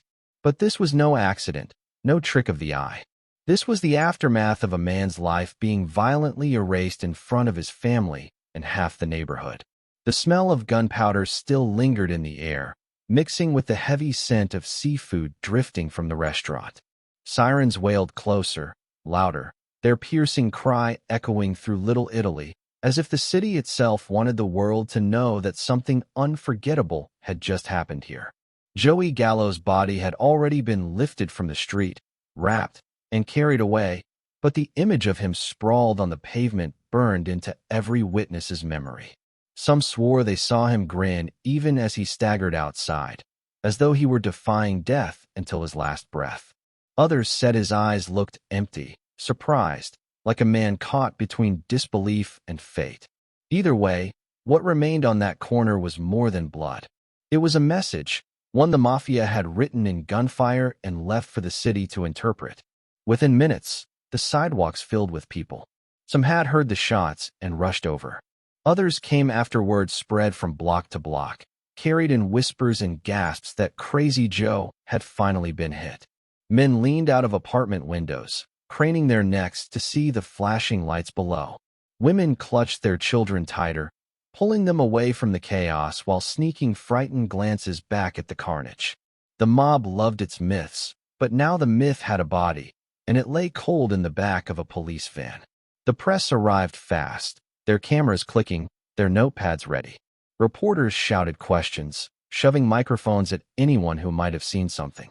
Their voices layered over the sounds of sirens and crying, turning the corner of Mulberry and Hester into something between a crime scene and a stage. Joey Gallo, the rebel with the smile, had become a headline before his blood had even dried. Photographers captured everything. The overturned chairs inside Umberto's, the shattered glass, the waiters trembling as they tried to describe what had happened. They photographed his wife, still hysterical, her face streaked with tears, clutching a blood-stained napkin like it was a piece of her husband's soul. They photographed the streaks on the sidewalk where his body had been dragged, the officers pacing in frustration, the gawkers standing shoulder to shoulder in a silent crowd. For the Mafia, this wasn't just about killing Joey. This was spectacle, theater performed in the most public way possible. A hit like this wasn't only punishment for him. It was a warning to anyone else who thought they could rewrite the rules. For years, Joey had tried to build alliances beyond the Mafia's tight boundaries. He had dined with black leaders, joked with Puerto Rican street figures, and laughed with Hollywood celebrities. He had played the outlaw with style, showing the world that a gangster could be charming, even glamorous. But to the old guard, every one of those gestures was blasphemy. He had crossed lines that weren't supposed to be crossed. And so they chose his death to be public, unforgettable, and brutal. They chose to strike him not in some back alley or hidden basement, but in the heart of Little Italy, on a night when the streets were alive with families and laughter. They wanted blood on the sidewalk, witnesses in every direction, and headlines screaming across the morning papers. This was the Mafia's way of reminding everyone that they were not entertainers, not folk heroes, not rebels. They were rulers, and rulers did not tolerate betrayal. Police swarmed the scene, questioning anyone who had been inside the restaurant, combing the pavement for casings, marking the sidewalk with chalk outlines and evidence tags. But already, detectives knew what this meant. They didn't need to ask who Joey's enemies were. They only needed to figure out which ones had moved first. But in that moment, under the flashing lights, there was no clarity, only chaos. Eyewitness accounts conflicted. Some swore it was 3 shooters, others said 2. A few claimed they recognized faces, but fear sealed their mouths when detectives pressed harder. In Little Italy, silence was survival. Talking too much meant you might be next. By dawn, the newspapers had their story ready. Front pages across New York shouted his death in bold letters. Crazy Joe gunned down. The photographs of Mulberry Street looked like war-zone dispatches. Blood on the pavement. Police carrying bodies. Families crying in the night. Joey Gallo had lived for attention, and in death he got more than he could have imagined. The city was captivated. For ordinary New Yorkers, this was a grim kind of drama playing out in their own backyard. Joey wasn't just another mobster in the shadows. He was the outlaw who had mingled with artists, who had smiled his way into high society dinners, who had been painted as a rogue more than a villain. His murder wasn't just a gangland killing. It was an assassination of a celebrity criminal, a man who had dared to be different. But beneath the frenzy, in the quiet conversations of mobsters and underworld figures, the meaning was clear. The rebellion was over. Joey's attempts to build a new mafia, to blend counterculture charm with gangster muscle, had been crushed under a hail of bullets. The message was as old as the Cosa Nostra itself. The Mafia did not forgive. It did not adapt. It consumed its own when they strayed too far from tradition. In the hours after the hit, rumors spread like wildfire. Some whispered that the Colombo loyalists had struck back for the shooting of their boss the year before. Others claimed rival families had finally tired of Joey's defiance and flamboyance. There were even whispers that the gunmen weren't mafiosi at all, but outsiders working for the highest bidder. The truth remained buried beneath layers of fear and silence. What everyone agreed on, however, was that Mulberry Street would never look the same again. The corner where Joey Gallo collapsed became an instant landmark, a grim reminder that no amount of style, charm, or celebrity could shield a man from the rules of the life he chose. For his family, grief was immediate and raw. His wife, still in shock, replayed the night over and over, haunted by the way his body shook under the weight of bullets. His children, too young to fully understand, asked questions no one could answer. His siblings, hardened men themselves, swore vengeance under their breath, but knew deep down what vengeance in this world usually meant. More blood, more death, another chapter in a story that never seemed to end. And yet, even in the face of tragedy, there were those who admired him, who whispered that Joey had gone out the only way he could, dramatically, defiantly, and in full view of the city he loved. To them, he hadn't died quietly in a cell or wasted away in exile. He had died on Mulberry Street, in the heart of Little Italy, the same place where his story had begun. The Mafia had delivered its message, but the irony was that in trying to erase him, they had immortalized him. The photographs, the headlines, the whispers, they all added to the legend. Joey Gallo, the rebel with a Brooklyn smile, had become more than a man. He had become a symbol, a ghost lingering over Mulberry Street, reminding everyone that the line between myth and reality in New York's underworld was as thin as blood on concrete. But for the men who ordered his death, the story wasn't over. Hits like this never ended with a body on the ground. They sparked retaliation, investigations, and questions that echoed for years. Who exactly pulled the trigger? Who gave the final nod? And who would be next in the endless cycle of vendettas that defined Mafia life? On the morning after, when the blood had been washed from the sidewalk and the city woke to read the headlines, New York understood something deeper.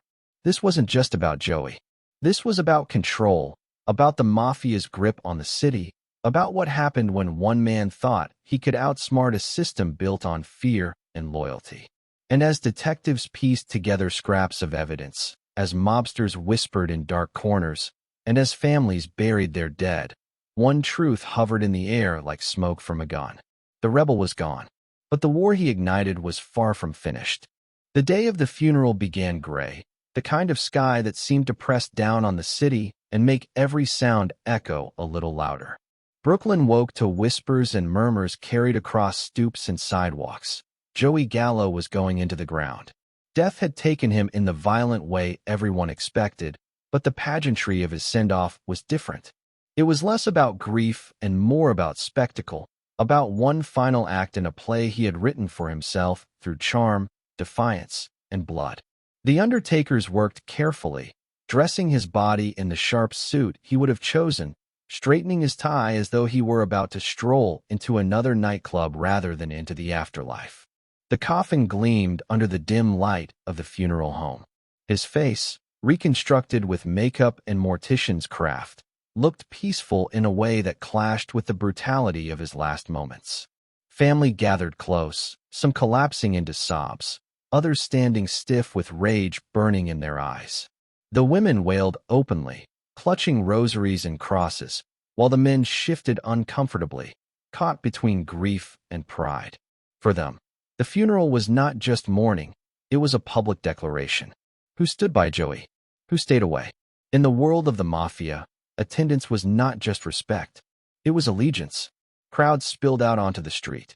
Neighbors, gawkers, journalists, and cops lined the sidewalks, pressing against barricades. Reporters scribbled notes as their cameras clicked relentlessly. For the press, Joey Gallo's funeral was front-page theater. He wasn't just a gangster anymore. He was a figure of legend, a rebel whose life and death had unfolded like a movie. The turnout confirmed it. Hundreds came, some from the underworld, their faces tense and guarded. Others from the city's cultural elite, drawn by curiosity or by the strange allure Joey had cultivated in his final months among artists and socialites. The line of mourners stretched around the block. Some bowed their heads in silence. Others whispered prayers. A few just stared at the coffin as though expecting Joey to flash that crooked grin and rise, ready for one last joke at death's expense. His wife, still raw from the night's horror, clutched their child close, trembling as she accepted condolences she barely heard. Every time she looked at the coffin, it was as if her mind replayed the gunfire, the chaos, the sight of him staggering into the street. She had lost not just a husband, but the myth he had woven around them both. The police watched everything with hawk-like attention. Detectives in plain clothes leaned against walls, scanning faces, jotting names. For them, this funeral was a parade of suspects. Who embraced whom? Who whispered in whose ear? The Bureau understood that funerals told stories no interrogation ever could. In the Mafia, silence was law, but funerals revealed loyalties in plain sight. As the priest spoke, his words drifting over the crowd, the atmosphere thickened with more than grief. There was tension, unspoken but undeniable. The rival factions were all present, their men positioned like chess pieces around the church. Colombo loyalists kept to themselves, stiff and watchful, their faces unreadable. Gallo sympathizers stood close to the coffin, forming a protective wall of defiance, their eyes darting at every unfamiliar figure. Neutral mobsters floated between, careful to acknowledge both sides, but never linger too long. Each handshake, each nod, each absence told a story. For ordinary Brooklyn residents, the funeral was surreal. To them, Joey had always been both neighbor and outlaw. He had walked their streets, joked with shopkeepers, thrown coins to children. Now here he was, lionized in death, his funeral rivaling that of politicians or movie stars. To many, he was more than a criminal. He was a symbol of rebellion, a man who dared to break the old mold and reach beyond the mafia's rigid traditions. Some even whispered admiration, even as they crossed themselves and muttered prayers for his soul.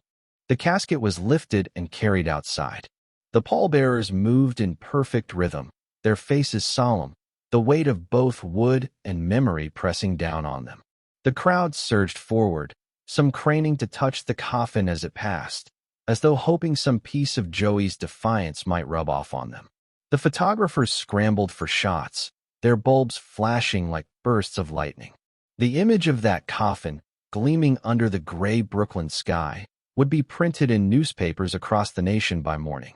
But as the hearse rolled through the streets, escorted by a trail of cars, the undertone of danger lingered. Police escorts flanked the procession, not just to manage traffic, but to prevent violence.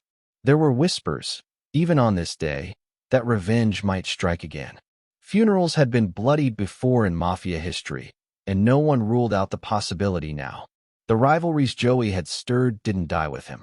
If anything, his death sharpened them. At the cemetery, the crowd swelled again. The coffin was lowered into the earth as his family sobbed, some clinging to the edges of the grave, others collapsing under the weight of loss.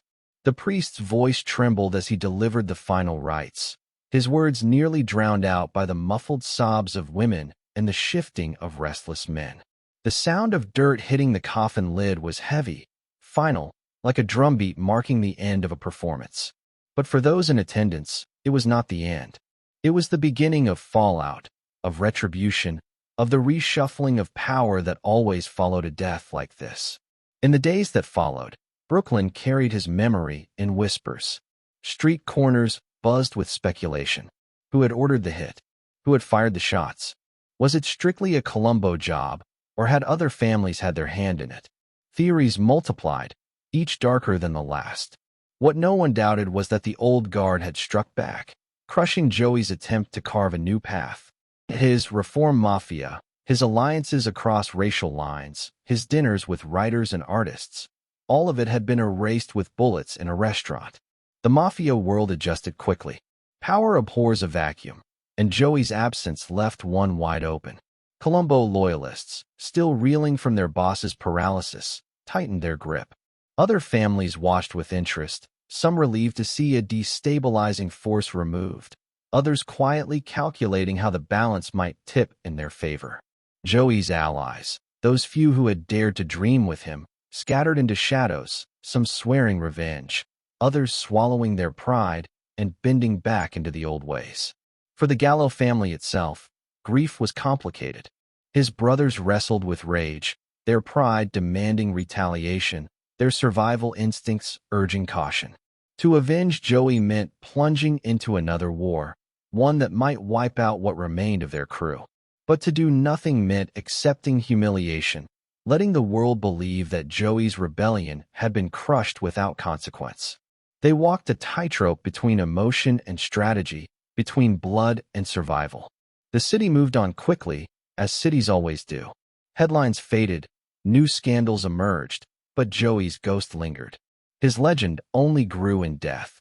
Songs were written, plays inspired, stories whispered in bars and back rooms. To many, he remained the outlaw with the crooked grin, the gangster who dined with poets and smiled in the face of tradition. His death had not ended his myth, it had sealed it. And yet, beneath the myth, reality pulsed on. The mafia had spoken clearly. Rebellion would not be tolerated. Joey's dream of a modern, inclusive underworld had died with him, buried under the dirt of a Brooklyn cemetery. In its place, The old order reasserted itself, blood-stained but unbroken. As Brooklyn exhaled and life returned to its daily rhythm, one truth lingered like smoke after a fire. The funeral was over, the grave filled, the city's attention moving elsewhere. But in the hidden corners of the underworld, where loyalty was currency and revenge a religion, Joey Gallo's death was not the end of the story. It was the spark for the next act, and the streets of Brooklyn waited, tense and uncertain, for who would step forward next. The last image of Joey Gallo alive was one of chaos, a man stumbling into the street under the glow of neon, blood seeping into his shirt as he tried to stay upright. But the first image of him in death was strangely different. He was smiling again, in the way people remembered him. That crooked, mischievous grin that made friends out of strangers and enemies wonder if he was mocking them. It was the smile that had given him his nickname, the smile that softened his menace, the smile that made him something more than just another gangster. Even after his murder, the legend of that grin began to spread, traveling further than the gunshots that had ended his life. Brooklyn had always birthed tough men, but Joey was something else. He straddled the line between villain and folk hero, and that contradiction was what kept his story alive. To one side, he was remembered as a ruthless killer, a man who brought gangland wars to the streets and left bodies in alleys. To the other, he was seen as a rebel who laughed in the face of tradition, who dared to break the mafia's sacred rules, who played cards with poets and dined with celebrities. In a world that demanded conformity, Joey wore his rebellion like a tailored suit. He didn't just exist in the underworld. He spilled out of it, leaving fingerprints on American culture itself. Writers couldn't resist him. Within months of his death, pages were being filled with his story. Journalists painted him as a tragic figure, a gangster who wanted to be more than his world would allow. Some called him a modern outlaw, the kind of man America secretly adored even as it condemned him. Authors framed him as a symbol of the 60s and early 70s, an era when authority was being questioned, when rebellion carried a strange kind of glamour. Joey became a character who leapt off the page, half real and half myth, living on in ink and imagination. Hollywood wasn't far behind. Screenwriters saw in Joey a ready-made antihero, someone who could fit on a screen alongside the cinematic gangsters who were already reshaping American storytelling. He didn't live long enough to see The Godfather, but his ghost hung around its release. People whispered that Joey's life, with its mix of charm and brutality, influenced characters that audiences would never forget. His hunger for respect, his flamboyance, his recklessness, these traits showed up in scripts and films, not as direct portraits, but as shadows of the rebel with a Brooklyn smile. Then came the songs. Folk singers and balladeers picked up his story, strumming it into legend. One song painted him as a man who stood against the world, a rebel cut down too soon. It didn't matter if the lyrics got all the details right. What mattered was the feeling. To the public, Joey was no longer confined to police blotters or FBI files. He had become a melody, a story sung in bars and coffee houses, where audiences swayed and wondered about the man who had danced with danger and lost. It wasn't just art that remembered him. The people of New York carried their own versions of Joey's ghost. In Little Italy, older men would lean on corners and recall his laugh, his swagger, the way he once walked into a club and turned every head. In Brooklyn, mothers warned their children about him, not just as a cautionary tale, but as proof of how far charm could carry a dangerous man. For the young, his legend was thrilling. For the old, it was a reminder that no matter how big a man thought he was, the street always had the last word. But the Mafia had no interest in myths. To them, Joey's death was a lesson written in blood. His attempts to remake the rules, to embrace outsiders, to turn the Mafia into something modern and unpredictable, it had ended with bullets in a restaurant. His fate was a warning whispered through every crew. Never think you are bigger than the life. Never smile too brightly at the world outside. Never believe you can bend tradition without breaking yourself. For all his rebellion, Joey was gone, and the old guard remained. Still, time has a way of polishing the rough edges of history. The violence fades, but the charisma lingers. Decades later, people don't remember the exact details of who ordered his death or how many bullets flew that night. They remember his style. They remember the man who walked into Greenwich Village clubs and laughed with actors and painters, the gangster who seemed more like a movie character than a street thug. They remember that grin, that defiance, that sense that he was writing his own story, even if it ended too soon. He became, in a strange way, immortal, not in the sense of eternal life, but in the way that stories live longer than men. Books, films, songs, each retelling built a version of Joey that was larger than the one who had once lived in Brooklyn. And with each retelling, the contradictions deepened. Was he a monster, a killer, a destabilizer of the underworld? Yes.